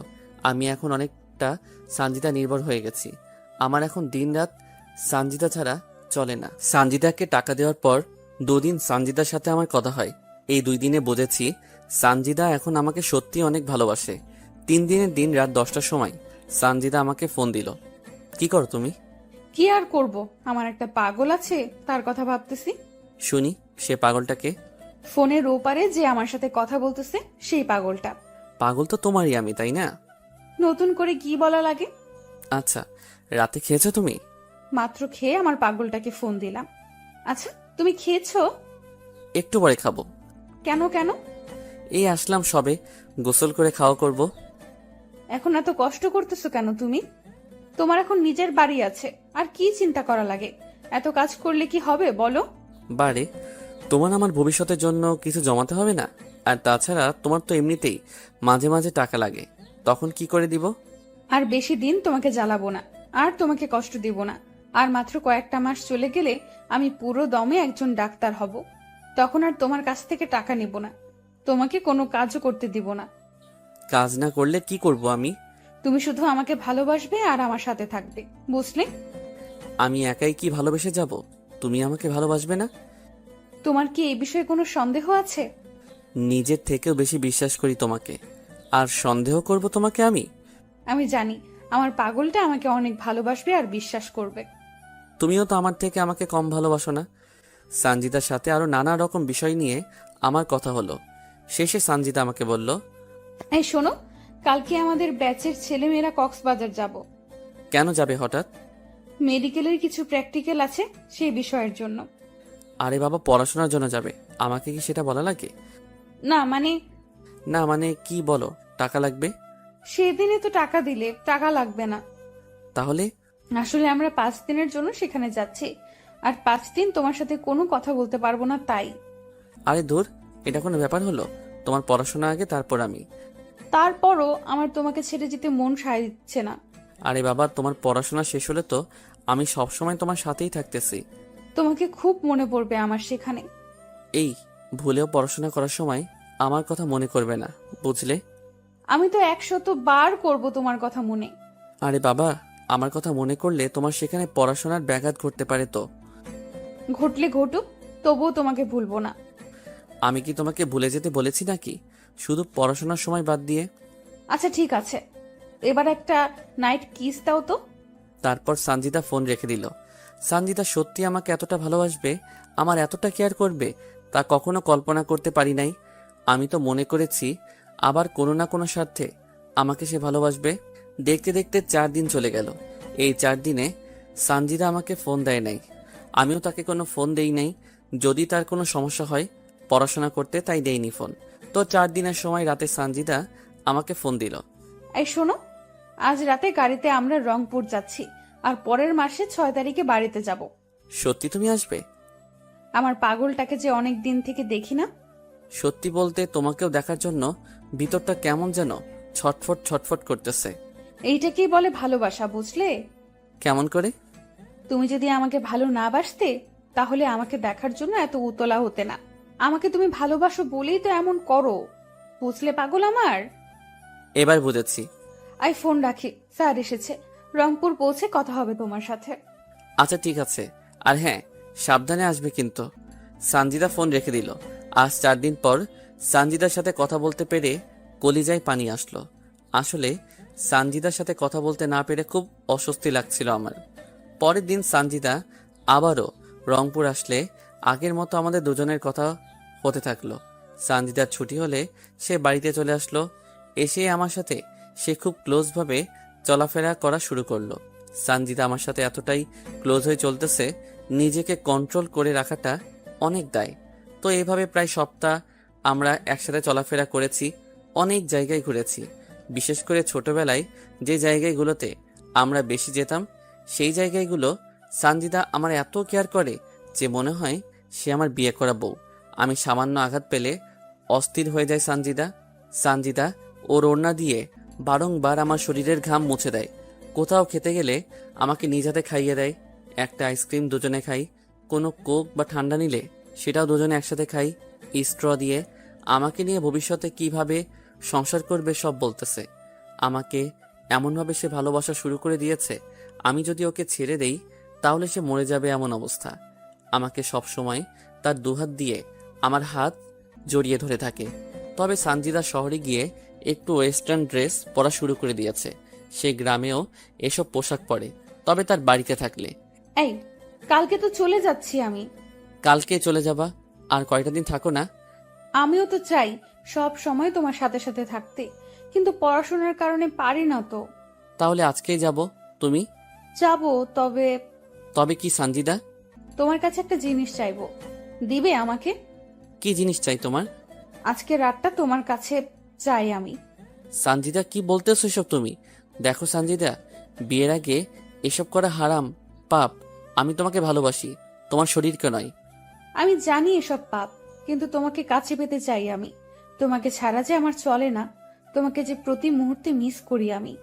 এতদিন বাইরে থাকি, তোমাকে ছাড়া থাকতে কষ্ট হয় আমার। তোমার স্পর্শ চাই আমি শামীম। দেখো সানজিদা, ধৈর্য ধরো, একদিন ঠিক আল্লাহ আমাদেরকে এক করে দিবেন। তুমি আমাকে একটুও ভালোবাসো না। এই পাগলি, কে বলেছে তোমাকে আমি ভালোবাসি না? তোমাকে তো আমি নিজের চেয়েও বেশি ভালোবাসি। যদি তাই হতো তাহলে আমার কথায় রাজি হয়ে যেতে। এসব করা ঠিক না সানজিদা। ও, বুঝেছি। আমি তো আবার খারাপ মেয়ে। আমার সাথে প্রেম করা যায়, কিন্তু অন্য কিছু করা যায় না। এখন বুঝেছি, এটা তোমার অভিনয় আমার সাথে। আমি তো খারাপ মেয়ে, তাই দয়া দেখিয়ে আমার সাথে এতদিন প্রেম ভালোবাসা করেছো তুমি। আমাকে কেনই বা তুমি আপন করে নিবে? তুমি তো আমার থেকেও ভালো মেয়েকে আশা করো। এই, এসব পাগলের মতো কি বলো তুমি? তোমাকে ভালোবাসি, তোমার জন্য নিজের জীবন দিতেও রাজি আছি আমি। তাহলে রাজি হচ্ছ না কেন তুমি? তুমি না বললে আজকে চলে যাবে? তাহলে আমার সাথে থাকতে চাচ্ছ যে? সবাই জানবে আমি রংপুরে গেছি, কিন্তু রাতটা তোমার সাথে কাটাবো, আর দুজনে রঙিন দুনিয়াতে হারিয়ে যাব। সকালবেলা তুমি আমাকে রংপুরে রেখে আসবে। আমি এসব পারবো না। আর আমি এখনো বড় আবার বাড়িতে থাকি, কেউ দেখলে বা জানলে সমস্যা হবে। বাহ, তাহলে তো ভালোই হলো। মানে? তোমার নতুন বাড়িতে আমাদের দুজনের বাসর হবে, আর আমি নতুন বউ হয়ে তোমার বাড়িতে যাব, বুঝলে? তাহলে কেউ জানবেও না, শুনবেও না। না, আমি পারবো না তোমার সাথে এসব করতে। আমার কথায় যদি রাজি না হও তাহলে এখানেই নিজের ক্ষতি করে ফেলবো, বলে দিলাম। কি করবে তুমি? সানজিদার সাথে সাথে একটা ব্লেড বের করলো আর তার হাতে হালকা টান দিল। ব্লেড হাতে টান দেওয়ার সাথেই সানজিদার হাত থেকে রক্ত ঝরতে থাকলো। এই, কি করতেছো তুমি এসব? ব্লেডটা এখনই ফেলে দাও বলতেছি। আমার কথায় রাজি না হলে আরো কি যে করব নিজেও জানি না। এবার সানজিদার এমন কথা শুনে অনেকটা ভয় পেয়ে গেলাম। ওর হাতটাও আমাকে ধরতে দিতেছে না, আর ওর হাত থেকে রক্ত ফোটায় ফোটায় পড়তেছে। এমন দৃশ্য দেখে অনিচ্ছা সত্ত্বেও রাজি হয়ে গেলাম। আমি রাজি আছি তোমার প্রস্তাবে। প্লিজ এবার হাতটা কোনো কিছু দিয়ে বাঁধো। বলতে হবে না, সাথে স্যাবলন আর তুলো নিয়ে এসেছি। আমি সানজিদার এরকম কাহিনী দেখে নিজেই অবাক। এই মেয়েকে সামান্য ভালোবাসা মানুষের সাথে রাত কাটাবে বলে কত কাহিনী না করলো সে। বুঝি না হঠাৎ আমার প্রতি তার এত ভালোবাসা কোথা হতে আসলো। যাই হোক, সেখান থেকে দুজনের বাড়িতে চলে গেলাম। সন্ধ্যার দিকে সানজিদা ব্যাগ নিয়ে একাই চলে আসলো। আমি আমার অটোতে তুলে আমার নতুন বাড়িতে নিয়ে এলাম। রাত সম্ভবত 11টা হবে। তখন সানজিদা আমাকে একটা উত্তেজনার ওষুধ খাওয়ালো, যাতে দীর্ঘ সময় ধরে দুজনে এনজয় করতে পারি। আমিও বাধ্য ছেলের মতো ওষুধটা খেয়ে নিলাম। পরের দিন সকালে চোখ মেলে দেখি অনেক সকাল হয়ে গেছে, আর সানজিদা বিব্রস্ত অবস্থায় আমার বুকের উপর শুয়ে আছে। আমি হাত বাড়িয়ে টেবিল থেকে মোবাইলটা নিয়ে দেখি সকাল 10টা বাজে। তাই আমি সানজিদাকে দ্রুত ডেকে তুললাম। আর একটু ঘুমাই না। এই 10টা বাজে, অনেক সকাল হয়ে গেছে, তোমাকে রংপুর যেতে হবে না? সানজিদা ধরপড় করে উঠে দেখে তার শরীরে কোনো পোশাক নেই। তাই সে বিছানার চাদরটা ওর গায়ে জড়িয়ে নিল। আমি অবাক দৃষ্টিতে সানজিদার দিকে তাকিয়ে থাকলাম। সারা রাত কত অত্যাচার করলে, আর এখন এইভাবে আমার দিকে কি দেখো? না মানে আমার না কালকে রাতের কিছুই মনে পড়তেছে না। মনে পড়বে কি করে? যা যা করেছো না আমার সাথে, উফ বাবা, আর একটু হলে মরে যেতাম। এসব কি বলো তুমি? আর সত্যি বলতেছি, আমার কোনো কিছু মনে পড়তেছে না। কালকের ওষুধের গুণ ওটা, বুঝলে? যাও তুমি ফ্রেশ হও, আমি ড্রেস পরবো। তুমি গোসল করবে না? এমনিতে সময় অনেক চলে গেছে, গোসল করার সময় নাই। হোস্টেলে গিয়ে গোসল করব। তাই বলে এই শরীরে যাবে তুমি? অত কথা বলার সময় নাই, যাও মুখ ধুয়ে আসো। রংপুর খাওয়া দাওয়া করবো, যাও তো। তাই বলে উফ, তুমিও না বেশি বেশি, যাও তো। আমিও ঘর থেকে বের হয়ে টিউবওয়েলে গিয়ে হাত মুখ ধুয়ে ঘরে এলাম। এসে দেখি সানজিদা জিন্স টপস আর মাথায় ওড়না পেঁচিয়ে নিয়েছে। আমি অটো বের করে সানজিদাকে অটোতে তুলে নিলাম। অটোতে করে সানজিদাকে রংপুরে ওর হোস্টেলে দিয়ে আবার অটো নিয়ে চলে আসলাম। রংপুরেও আর কোনো খাওয়া হলো না, শুধু দৌড়ের উপরে রেখেছে আমাকে, কোথাও অটো দাঁড় করাতেও দেয়নি সানজিদা। বাড়িতে আসার পর বড় আম্মার কাছ থেকে খাবার নিয়ে খেলাম। তারপর অটো নিয়ে বেরিয়ে পড়লাম নিত্যদিনের মতো। ভালোবাসা এমন একটা জিনিস, সেখানে বিশ্বাস আর ভরসা রাখা চাই, যা আমি সানজিদাকে করি। সানজিদা যাবার 20 দিন পর আমাকে ফোন দিল। তোমার জন্য একটা খুশির সংবাদ আছে। কি খুশি সংবাদ আছে? আমার লজ্জা করতেছে বলতে। আরে খুশি সংবাদ দিতে আবার লজ্জার কি আছে? এটা যদি তুমি বুঝতে তাহলে কখনো বলতে না। যদি লজ্জা করে তো বলার দরকার নাই। এই তুমি রাগ করো কেন? বলতেছি তো। তো বলো। তুমি বাবা আর আমি মা হতে চলেছি। কি? সত্যি বলতেছি, তুমি বাবা হচ্ছ। আমি? কেমন করে? সেদিন রাতের কথা ভুলে গেলে? তোমার আর আমার যা হয়েছিল তার ফল এটা। এটা কি করে সম্ভব? সব সম্ভব, বুঝলে? আর একটা প্রাপ্তবয়স্ক ছেলে মেয়ে যা করলে খুব দ্রুত হয়, তাই হয়েছে। তো তুমি আসো, আমরা বিয়ে করে নেই। আমি কালকে বাড়িতে যাইতেছি, তখন সব বিস্তারিত কথা হবে। ঠিক আছে তাহলে, ফোন রেখে দিলাম। কিন্তু আমি বুঝতেছি না এটা কেমন করে হয়। আমার তো মনেই হচ্ছে না সানজিদার সাথে আমার খারাপ কোনো সম্পর্ক হয়েছে। যদি সানজিদা অন্য কারোর সাথে এমন করে প্রেগনেন্ট হয়, তার দায়ভার আমার উপর চাপিয়ে দেয়। ছি ছি, এসব আমি কি ভাবতেছি? সানজিদা এমন কোনো কাজ করবে না, কারণ সানজিদা আমাকে ভালোবাসে, অন্য কাউকে না। আর সানজিদা আমাকে মিথ্যা কথা কেনই বা বলবে? আমি জানি সানজিদা আমাকে অনেক ভালোবাসে। পরের দিন আর অটো নিয়ে বাইরে গেলাম না, সারাদিন বাড়িতে ছিলাম। কিন্তু দিন গড়িয়ে সন্ধ্যা হলো, তবুও সানজিদা আসলো না। রাতে সানজিদা আমাকে ফোন করে আমার নতুন বাড়িতে যেতে বলল। আমি সেখানে গিয়ে দেখি সানজিদা আগে থেকে এখানে এসেছে। তুমি কখন আসলে? এই তো মাত্র আসলাম আমি। চলো আজকেই তোমাকে বিয়ে করব, আর আমাদের পবিত্র সম্পর্কের সন্তানকে সমাজের চোখে স্বীকৃতি দেই। না, তা আমি চাচ্ছি না। মানে? আমি এই সন্তান পৃথিবীতে আনতে পারবো না। কেন? দেখো শামীম, আমার নিজের ক্যারিয়ার এখনো ঠিক হয়নি, এর মাঝে আমি এসব ঝামেলায় পড়তে চাই না। আরে বোকা, সমস্যা কি? আমি তো আছি। যতদিন তোমার ক্যারিয়ার ঠিক না হয় ততদিন তোমাকে চালাবো।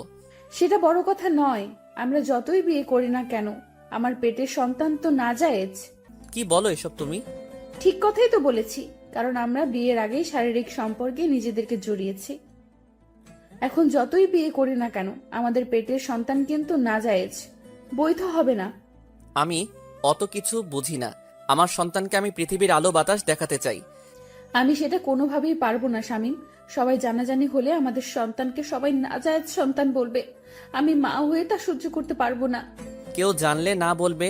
এখন তো মানুষ বিয়ের বছরের মধ্যেই বাবা মা হয়ে যায়, আর আমাদের না হয় তাই হবে। সমস্যা কি? তুমি বুঝতে পারতেছো না, আমার বন্ধু বান্ধবী ওরা কি ভাববে, আমার মেডিকেল টিচার ওনারা কি ভাববে, আমার পরিবার। বুঝার চেষ্টা করতেছো না কেন তুমি? তো এখন কি করতে চাও তুমি? অ্যাবর্শন করতে চাই আমি। এটা করা কি ঠিক হবে? একটা নিষ্পাপ শিশুকে মেরে ফেলবে, যে কিনা এখনো পৃথিবীর আলো বাতাস দেখলো না। তুমি যদি মেয়ে হতে তাহলে বুঝতে কেন এমন কঠোর সিদ্ধান্ত নিতেছি। আমারও তো ইচ্ছে করে আমার সন্তান বেঁচে থাকুক, কিন্তু ঠিক আছে, যা করলে তোমার ভালো হয় তাই করিও। কিন্তু একটা সমস্যা হয়ে গেছে। কি সমস্যা? আমার কাছে কোনো টাকা নাই, কিভাবে অ্যাবর্শন করাবো? কত টাকা লাগবে? এই 20,000 টাকা হলে হবে। অ্যাবর্শন করতে 20,000 টাকা লাগে? তা তো আগে কখনো শুনিনি। আমি জানি সিজার করতে, সন্তান জন্ম দিতে এত টাকা লাগে, আর এখন অ্যাবর্শন করাতেও এত টাকা লাগে? বেশি বুঝো তুমি। আগে আমার কথাটা শুনবা তো নাকি? কি কথা? সামনের 17 তারিখ থেকে আমার পরীক্ষা আছে। আমি যদি কালকেও অ্যাবর্শন করি তাহলে প্রথম পরীক্ষা আমি দিতে পারবো না। তার মানে সে পরীক্ষাতে আমি ফেল করব। তাই ফেল যেন না আসে, তাই টাকা চাচ্ছি যাতে পাশ করতে পারি আর ডাক্তার হতে পারি। তোমাকে যেন আর কোনো কষ্ট করা না লাগে, আমিও তোমাকে দ্রুত বিয়ে করে সংসার করতে পারি। ও, এবার বুঝেছি। তুমি থাকো, আমি বড় আম্মার কাছ থেকে টাকা নিয়ে আসি। সেখান থেকে আমি বড় আব্বার বাড়িতে আসলাম, তারপর বড় আম্মার কাছ থেকে টাকা নিলাম। তখন বড় আম্মা বলতেছে, বাবা, তুই এত টাকা নিয়ে কি করিস? একজনকে দিব। জুয়া টুয়া খেলিস না তো? সেদিনই 30,000 টাকা নিলি, আজ আবার 20,000 টাকা নিলি। এভাবে টাকা নিলে কিভাবে কি করবি তুই? আরে বাবা, টাকা তো আর নষ্ট হচ্ছে না, আমি একটা ব্যাংকে রাখতেছি, বুঝলে? তুই যা ভালো বুঝিস বাবা। বড় আমার কাছ থেকে টাকা নিয়ে এসে সানজিদার হাতে দিলাম। তারপর সানজিদা সেই রাতেই আবার চলে গেল। সে নাকি কাল সকালে অ্যাবর্শন করবে। আমি যেন তাকে 3 দিন ফোন না দেই। সে নাকি সেই সময় খুব অসুস্থ থাকবে। সানজিদা চলে যাওয়ার পর সানজিদার সাথে আমার 3 দিন কোনো কথা হয়নি। 3 দিন পর সানজিদা নিজেই আমাকে ফোন দেয়, কথা হয়। তো এভাবে চলতে থাকে আমাদের প্রেম ভালোবাসা। তো সেদিন আমি আবারও রংপুর দোকানের মাল কিনে আনার জন্য গেলাম। আসার পথে চিন্তা করলাম সানজিদার সাথে একটু দেখা করে আসি, তাই তার কলেজ ক্যাম্পাসে চলে গেলাম। গিয়ে দেখি সানজিদা আজ শাড়ি পরে এসেছে, সাথে তার আরও 2টা বান্ধবীও। আমাকে দেখা মাত্র সানজিদা ওর বন্ধু বান্ধবীর কাছ থেকে আমার কাছে আসলো। হঠাৎ তুমি এখানে কিসের জন্য এসেছো? না মানে, রংপুর এসেছে একজনের দোকানের মাল কিনতে, তাই ভাবলাম তোমার সাথে একটু দেখা করে যাই। ভালো করেছো। তোমার ক্লাস নাই, আর এরকম সেজে কলেজে এসেছো কেন? ক্লাস শেষ করেছি আর বন্ধুরা সহ একটা পার্টিতে যাব একটু পরে। পড়াশোনা বাদ দিয়ে পার্টিতে কি তোমার? আরে বাবা, এটা কোনো বাজে পার্টি না, আমাদের এক বান্ধবীর বিয়ের রিসেপশনের পার্টিতে যাচ্ছি, বুঝলে? ও, এবার বুঝেছি। আমাকে কি বিশ্বাস হয় না? কি যে বলো না তুমি, তোমাকে আমার বিশ্বাস হবে না? তাহলে এভাবে বলো কেন? আর এইভাবে বলবো না। আমাদের কথা শেষ হয়নি, একটা ছেলে বাইক নিয়ে সরাসরি আমাদের কাছে আসলো আর এসে সানজিদাকে বলল তার বাইকে উঠতে। ছেলেটা দেখতে অনেক সুন্দর আর হ্যান্ডসাম, ড্রেস আপও বড় লোক বাবার ছেলের মতো। যে কোনো মেয়ে তার প্রেমে পড়তে বাধ্য হবে। আর তার কথা বলার ধরন দেখলে মনে হবে যেন তার কথায় মিষ্টি মিশানো। আচ্ছা শামীম, তাহলে তুমি বাড়িতে যাও, আমি এবার পার্টিতে যাই, এমনিতে অনেক দেরি হয়ে গেল। তারপর সানজিদা ছেলেটার বাইকে করে চলে গেল। হতে পারে ছেলেটা সানজিদার বন্ধু, তাই হয়তো সানজিদা তার সাথে গেল। আমি আর কোনো কিছু না ভেবে বাড়িতে চলে আসলাম। যার মাল কিনতে গেছিলাম তাকে তার মাল বুঝিয়ে দিয়ে ভাড়া নিয়ে নিলাম। একা আছি, পাশে কেউ নাই, আর খবর নেবেই বাকে। একাকিত্ব বড় যন্ত্রণাদায়ক, তবুও আপনাদের একটু মন ভালো রাখার জন্য পর্ব দিলাম। জানি না কবে এসব ভোগান্তি থেকে বের হব। সত্যি, ডিপ্রেশন মানুষকে মৃত্যুর দিকে নিয়ে যায়। তো হঠাৎ একদিন সানজিদার বাবা আমার অটোতে করে কিছু মালামাল তার বাড়িতে নিয়ে গেল। তো সেই মালামালগুলো আমি তাদের বাড়ির ভিতরে ঢুকিয়ে দিতেছি। যখন শেষবার তাদের বাড়িতে ঢুকবো, হঠাৎ অনেকগুলো মেয়ের হাসির আওয়াজ আমার কানে আসলো। আমার মন বলতেছে সানজিদা বাড়িতে এসেছে, তা না হলে এত মেয়ে তো এদের বাড়িতে আসার কথা না। কৌতূহল বশত আমি সেই হাসির আওয়াজের দিকে এগিয়ে যেতে থাকলাম। তখনও আমার কাঁধে সানজিদার বাবার কেনা চাউলের বস্তা। তখন আমি উকি মেরে দেখতে থাকলাম সানজিদা আছে কিনা। আমি উকি দিয়ে দেখি সানজিদা একটা ছেলেকে জড়িয়ে ধরে আছে, আর ছেলেটা কেউ নয়, সেদিনের বাইকের ছেলেটা, এবং তার বান্ধবীরা নানা রকম কথা বলতেছে। তোর সাথে রাপি ভাইয়াকে সেই মানিয়েছে। দেখতে হবে না পছন্দটা কার? তো ভাইয়ার সাথে কি বিয়ে দেবে তোর বাবা? আরে দিবে না কেন, তাছাড়া আপু আছে না। আপু কি করবে আবার? এ তো আপুর দেবর, বুঝলি? শালিকারা, তোমরা কোনো চিন্তা করো না, আমরা তার সবকিছু প্ল্যান সাজিয়ে রেখেছি। কি প্ল্যান ভাইয়া? আরে, আমরা কোর্ট ম্যারেজ করে রাখবো, পরে না মেনে নিলে আমরা পালিয়ে যাব। আর সানজিদা তো ডাক্তারি পড়ছেই, আমাদের কোনো সমস্যা হবে না। এর মাঝে সানজিদার রাব্বিকে ডাক দিলে রাব্বি সেখান থেকে চলে যায়। তখন সানজিদার সেই বান্ধবী, মানে যার কথাতে সানজিদাকে মেনে নিয়েছিলাম, সে বলতেছে, সানজিদার শামীম ভাইয়াকে কি এভাবে ঠকানো ঠিক হচ্ছে তোর? দেখ সৌরভী, ঠিক না ভুল তা জানি না, তবে আমার রাব্বিকে চাই। তাছাড়া আদ্রিয়ান আমাকে ধোকা দেওয়ার পর এই রাব্বি আমাকে সঙ্গ দিয়েছে। আর শামীম ভাই? ওটা ছিল মাত্র একটা সাপোর্ট। কারণটা হলো আদ্রিয়ানের সাথে আমার ফোনে ঘন্টার পর ঘন্টা কথা বলার অভ্যাস ছিল, তাই সেই ঘাটতিটা শামীমকে দিয়ে পূরণ করেছে। তাহলে শামীমের কাছ থেকে যে টাকাগুলো নিতি? বাবা যে টাকাগুলো দিত বন্ধু বান্ধবীদের সাথে ঘুরে ফিরে করে পার্টি করা ইত্যাদি করতেই শেষ হয়ে যায়, তাই তো ওই বলদটাকে ব্যবহার করেছি। তবে বলদটার টাকা দিয়ে আমার অনেক উপকার হয়েছে। মানে? দেখ, তোরা তো আমার বান্ধবী, আর তোরা তো আমার সব কথাই জানিস, তাই এসবও জেনে রাখ। শামীমের টাকা দিয়ে আমি পড়াশোনা যা লাগে তা ব্যবহার করছি, আর রাব্বির সাথে রুম ডেট করতে ব্যয় করছি। তবে রাব্বিও আমাকে টাকা দেয়, কিন্তু তেমন দিতে পারে না, কারণ সেও পড়াশোনা করে। তখন তার একটা বান্ধবী বলতেছে, কিভাবে প্রেগনেন্ট হলি, কিভাবে শামীমের কাছ থেকে টাকা নিলি, অ্যাপ্রেশন করালি, তা খুলে বল। কি, তুই আবারও প্রেগনেন্ট হয়েছিলি? চুপ, আসতে বল, কেউ শুনতে পারবে। তাহলে এবার রাব্বির সাথেও রুম ডেট করে তুই প্রেগনেন্ট হয়েছিলি? হ্যাঁ, হয়েছিলাম। যদি আদ্রিয়ানের মতো রাব্বিও তোকে ছেড়ে চলে যায়? যাবে না, কারণ সে আমাকে আদ্রিয়ানের মতো ভালোবাসে না, বুঝলি? আর আমরা কয়েকদিনের মধ্যেই বিয়ে করতেছি, কোর্টের মাধ্যমে। আমি সানজিদার কথা শুনে নিজেকে বিশ্বাস করতে পারতেছি না। আমি কাকে বিশ্বাস করেছি? কোনো শত্রু তো এমন বেইমানি করে না, আর তাকে তো কোনো স্বার্থে ভালোবাসি নাই আমি। তখন আবারও বলা শুরু করলো, তো কি এসব করলি তুই বলতো? আদ্রিয়ান যখন আমাকে ধোকা দিল তখন আমি অনেকটা আপসেট হয়ে পড়ি। আমার হাতে তেমন টাকা বা অন্য কেউ ছিল না, আর আমি তখন শামীমের সাথে সব যোগাযোগ বন্ধ করে দেই। তারপর কি হলো? তোদের সামনে সুইসাইডের নাটক করি, যাতে তোরা আমাকে আবারও শামীমের কাছে অবধি পৌঁছে দিতে পারিস। তাই তুই আমাদেরকে ব্যবহার করলি? ঠিক তাই। তারপর কি কি করলি তুই? তারপর তো শামীমকে রাজি করালাম। আমার সে সময় টাইম পাসের কেউ ছিল না, প্লাস টাকারও প্রয়োজন ছিল আমার। শামীমের সাথে কথা বলতে বলতে হঠাৎ আমার রাব্বির কথা মনে পড়ে যায়। রাব্বির কথা কেন?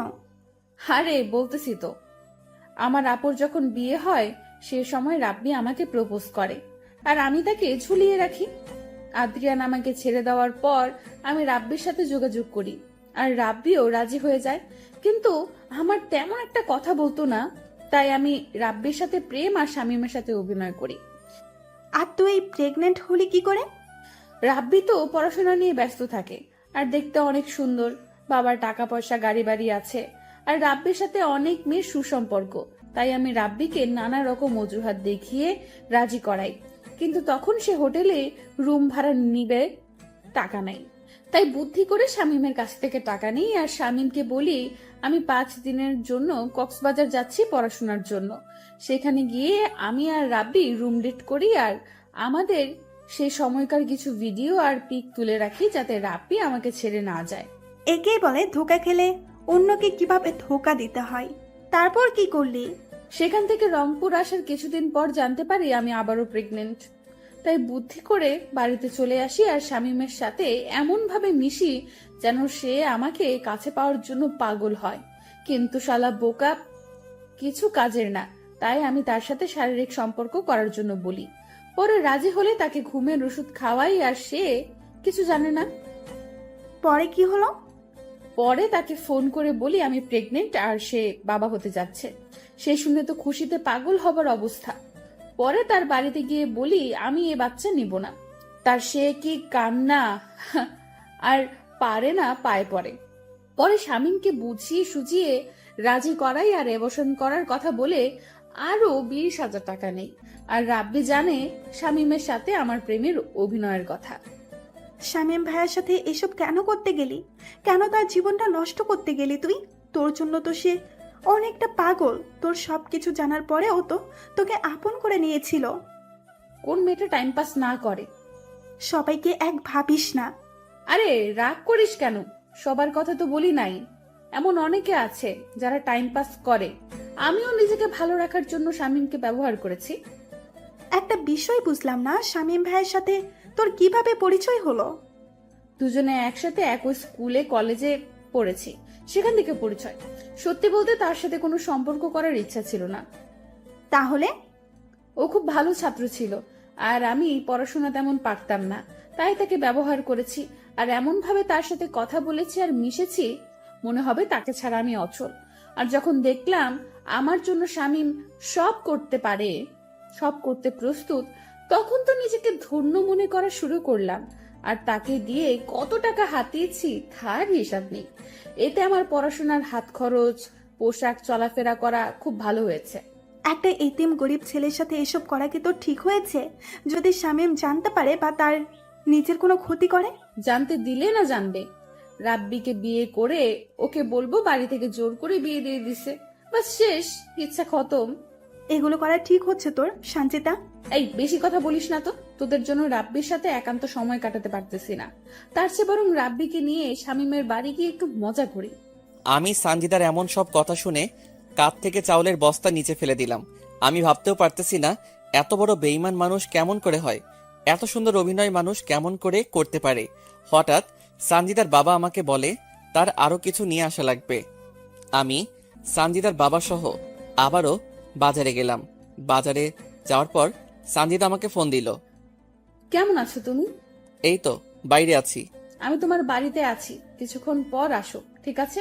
ঠিক আছে। তারপর সানজিদার বাবা আরো কি কি যেন কিনলো, সেখানে আরো সময় ব্যয় হলো। সেগুলো নিয়ে তার বাড়িতে দিয়ে আমি আমার নিজের বাড়িতে গেলাম। বাড়ির ভিতর ঢুকে দেখি দরজা খোলা। আমি একটু এগিয়ে গিয়ে দেখি রাব্বির ছেলেটা সহ সানজিদা শারীরিক সম্পর্ক করতেছে। এবার আর নিজেকে ধরে রাখতে পারলাম না। এবার সানজিদাকে উচিত শিক্ষা দিতে হবে আমার। রাব্বির সাথে যৌনতা শেষ হলে রাব্বি সানজিদাকে বলতেছে, বললে না তো এটা কার বাড়ি? আমার স্কুলের একটু বন্ধুর বাড়ি, আমার সাথে পড়াশোনা করত। এবার তুমি যাও, ও এসে এভাবে তোমার সাথে দেখলে সমস্যা হবে। তারপর রাব্বি ঘর থেকে বের হলো। আমি আড়ালে চলে গেলাম আর সানজিদা মাটিতে পড়ে থাকা কাপড় তুলে পড়তে লাগলো। আমি সেই সময় ঘরে ঢুকলাম। আমাকে আচমকা দেখে সানজিদা ঘাবড়ে গেল আর ঘামতে লাগলো। বর্তমান চারিদিকে তাকিয়ে দেখি সব কয়েদি, জেলার মৎস্য অফিসার, শিক্ষা অফিসার, সবার চোখে পানি, শুধু জজের চোখে পানি নাই। মেয়েটাকে তুমি মেরেছো? ঠিক কাজ করেছো তুমি। এমন বেঈমান মেয়ের বেঁচে থাকার কোনো কারণ আমি দেখি না। বলো না কিভাবে মারলে তাকে? তাহলে শুনুন অতীত। আরে এই শীতের মধ্যে তুমি এভাবে ঘামতেছো কেন? কই ঘামতেছি আমি? এই দেখো তোমার কপালে ঘাম। সানজিদা সাথে সাথে আমাকে জড়িয়ে ধরলো। আমিও এই সুযোগে সানজিদাকে বিছানায় ফেলে দিলাম আর ওর ওড়না বুক থেকে নিয়ে ছিঁড়ে দুই ভাগ করলাম। এক অংশ দিয়ে ওর দু হাত বাঁধলাম আর এক অংশ দিয়ে ওর দু পা বাঁধলাম। তারপর অন্য ঘর থেকে রশি এনে দুই হাত দুই দিকে ছড়িয়ে খাটের সাথে বাঁধলাম আর দুই পা দুই দিকে দিয়ে বেঁধে ফেললাম। এই তুমি আমাকে এভাবে বাঁধলে কেন? আর আমার ওড়নাই বা কেন ছিঁড়ে ফেললে? জানেমান সেদিন রাতে কি করেছি তা আমার মনে নাই, কিন্তু সেদিন রাতের মনে না থাকা কাজটা আজ করব। তাই বলে এইভাবে বেঁধে কেউ এসব কাজ করে? আমি তোমার প্রেমিকদের মতো করে ওসব করব না, একটু অন্যরকম ভাবে করব। ঘর থেকে বের হয়ে রান্নাঘরে গিয়ে একটা রামদা লবণ আর শুকনা মরিচের গুঁড়া নিয়ে আসলাম। এসব কেন নিয়ে আসলে তুমি? চুপ কর, তোর জন্য আজ আমার করুণ অবস্থা। এই তোর কি ক্ষতি করেছি আমি? কেন আমার সাথে বেইমানি করলি তুই? মানে? তুই যদি আমাকে ভালো না বাসবি তাহলে কেন এমন অভিনয় করলি তুই আমার সাথে? তোর যদি অন্য ছেলেকে ভালো লেগে থাকে তাহলে কেন আমাকে তোর জীবনে জড়ালি? এসব কি বলো তুমি? আমি তখন তার বাড়ির সব কথা বলে দিলাম। এসব শুনে সানজিদা ভয় পেয়ে গেল। জানেমান যত কষ্ট আমাকে দিয়েছিস তার চেয়ে হাজার গুণ কষ্ট তোকে দিব আমি। কি করবে তুমি? তুই শুধু দেখো আর চিৎকার করো। আর কোনো কিছু বললাম না। আমি বিছানায় উঠে ওর গায়ের সব কাপড় খুলে ফেললাম। তারপর রামদা দিয়ে ওর স্তন কেটে ফেললাম। সাথে সাথে সানজিদা বিলাপ করে কাঁদতে থাকলো। আমি এবার লবণ আর মরিচের গুঁড়া সেখানে দিয়ে দিলাম। তারপর তার হাত কাটলাম, মানে শরীর থেকে আলাদা করে দিলাম। তারপর তার যৌনাঙ্গে রাম দিয়ে 3-4টা কোপ দিলাম। গলা কাটা মুরগির মতো ছটফট করতে থাকলো। সেখানেও লবণ আর মরিচের গুঁড়া দিয়ে দিলাম। আমার খুব কষ্ট হচ্ছে, তার চেয়ে আমাকে একেবারে মেরে ফেলো, আমি আর সহ্য করতে পারতেছি না। ঠিক এই রকম ঝড় আমার বুকে হচ্ছে। তোর জন্য কি করি নাই? তোর জন্য নিজের ক্যারিয়ার, সংসার নষ্ট করেছি। তোর জন্য নিজেকে শেষ করে ফেলেছি। এইটুকু স্বার্থ নিয়ে তো তোকে ভালোবাসি নাই, এমনকি তোর শরীরটাকেও না। তাহলে কেন আমার সাথে এত বড় প্রতারণা করলি? তুই ভালো করে জানিস তোকে কতটা ভালোবাসি। তোকে পাবার জন্য আমি কি কি না করেছি। সেই ছোটবেলা থেকে তোর সব চাহিদা আমি পূরণ করেছি। তার বিনিময়ে কি দিয়েছিস আমাকে? আমাকে মেরে ফেলো, আমি আর সহ্য করতে পারতেছি না। এমন যন্ত্রণা আমার কখনো হয়নি। এই চুপ, কোনো কথা বলিস না। তোর না শরীরের উত্তেজনা বেশি, তা আরো বাড়িয়ে দিব আমি। কিন্তু না, সানজিদা চিৎকার করতেছে, এত জোরে চিৎকার করতেছে যে আশেপাশের মানুষ শুনতে পাওয়ার অবস্থা। তাই আমি রামদা দিয়ে ওর জিভটা কেটে সেখানেও লবণ আর শুকনা মরিচের গুঁড়া দিলাম। মনে আছে তুই বলেছিলি না আমার বুকে মাথা রেখে তুই ঘুমাবি? আয়, তোকে আজ ঘুম পাড়িয়ে দেই। তার আগে বলতো, আদ্রিয়ান আর রাব্বি তোকে কোথায় কোথায় স্পর্শ করেছে? ও তুই তো বলতে পারবি না। তার আমি রামদা দিয়ে সেসব জায়গা কেটে দিয়ে তোকে পবিত্র করে আমার বুকে রেখে তোকে ঘুম পাড়িয়ে দেই। তারপর রামদা দিয়ে তার কপাল থেকে পা পর্যন্ত এমনভাবে কেটেছি যা বাংলাদেশের ইতিহাসে এমন করে কাউকে মেরেছে কিনা জানি না। আমি এবার সানজিদার দুপা কেটে ফেললাম। তখন অবধি সানজিদার দেহে প্রাণ ছিল। শেষে সানজিদার পেটে কয়েকটা কোপ দেই, আর সাথে সাথে সানজিদাকে আমার বুকে জড়িয়ে ধরি, আর সেখানে সে শেষ নিঃশ্বাস ত্যাগ করে। সানজিদাকে এত যন্ত্রণা দিয়ে মেরেছি যা ভাষায় বলে বোঝাতে পারবো না। তাকে তো আমি ভালোবাসতাম, আমাকে বললে তো তার জীবন থেকে সরে যেতাম। কেন সে বারবার আমার সাথে ছলনা করলো? কেন বেইমানি করলো সে? আমি তো কোনো স্বার্থ নিয়ে তাকে ভালোবাসি নাই। অনেকক্ষণ সানজিদার দিকে চেয়েছিলাম, তারপর নিজেই 999 কল দিয়ে বলি, আর কিশোরগঞ্জ থানা থেকে পুলিশ এসে এসব দেখে ভয় পায়, তারপর আমাকে নিয়ে থানায় যায়। বর্তমান সবাই এবার ভয়ের চোখে আমার দিকে তাকিয়ে আছে, আর সবাই অনেক দূরে দূরে চলে গেছে। কিছুক্ষণ আগেও আমার জন্য যাদের চোখে পানি ছিল, এখন আমাকে দেখে তারা ভয়ে কাতর। তুমি কি মানুষ, এভাবে কেউ কাউকে এত কষ্ট দিয়ে মারে? জজ সাহেব, শামীম সত্যি কি অপরাধী? মানুষে মানুষ মেরে ফেলার মতো পাপ আর হয় না। সে দুনিয়াতে যেমন সবার চোখে নিকৃষ্ট হয়, পরকালে তাকে জাহান্নামে থাকতে হবে। আমি নিজেও বলতে পারবো না সত্যি কি অপরাধী শামীম। তারপর আর কি, যা রায় ছিল তাই হয়েছে। সত্যি কি অপরাধী আমি? সবাই 5 ওয়াক্ত নামাজ কায়েম করি এবং সাবধানতা অবলম্বন করি। বোনেরা পর্দা করে চলার চেষ্টা করবেন। এই মহামারী করোনাকালীন সময়ে কেউ প্রয়োজন ছাড়া ঘরের বাইরে বের না হই, এবং সকলে মাস্ক ব্যবহার করি। কোনো ভুল ত্রুটি হলে ক্ষমা সুন্দর দৃষ্টিতে দেখবেন, এবং পাশে থাকার জন্য সবাইকে ধন্যবাদ।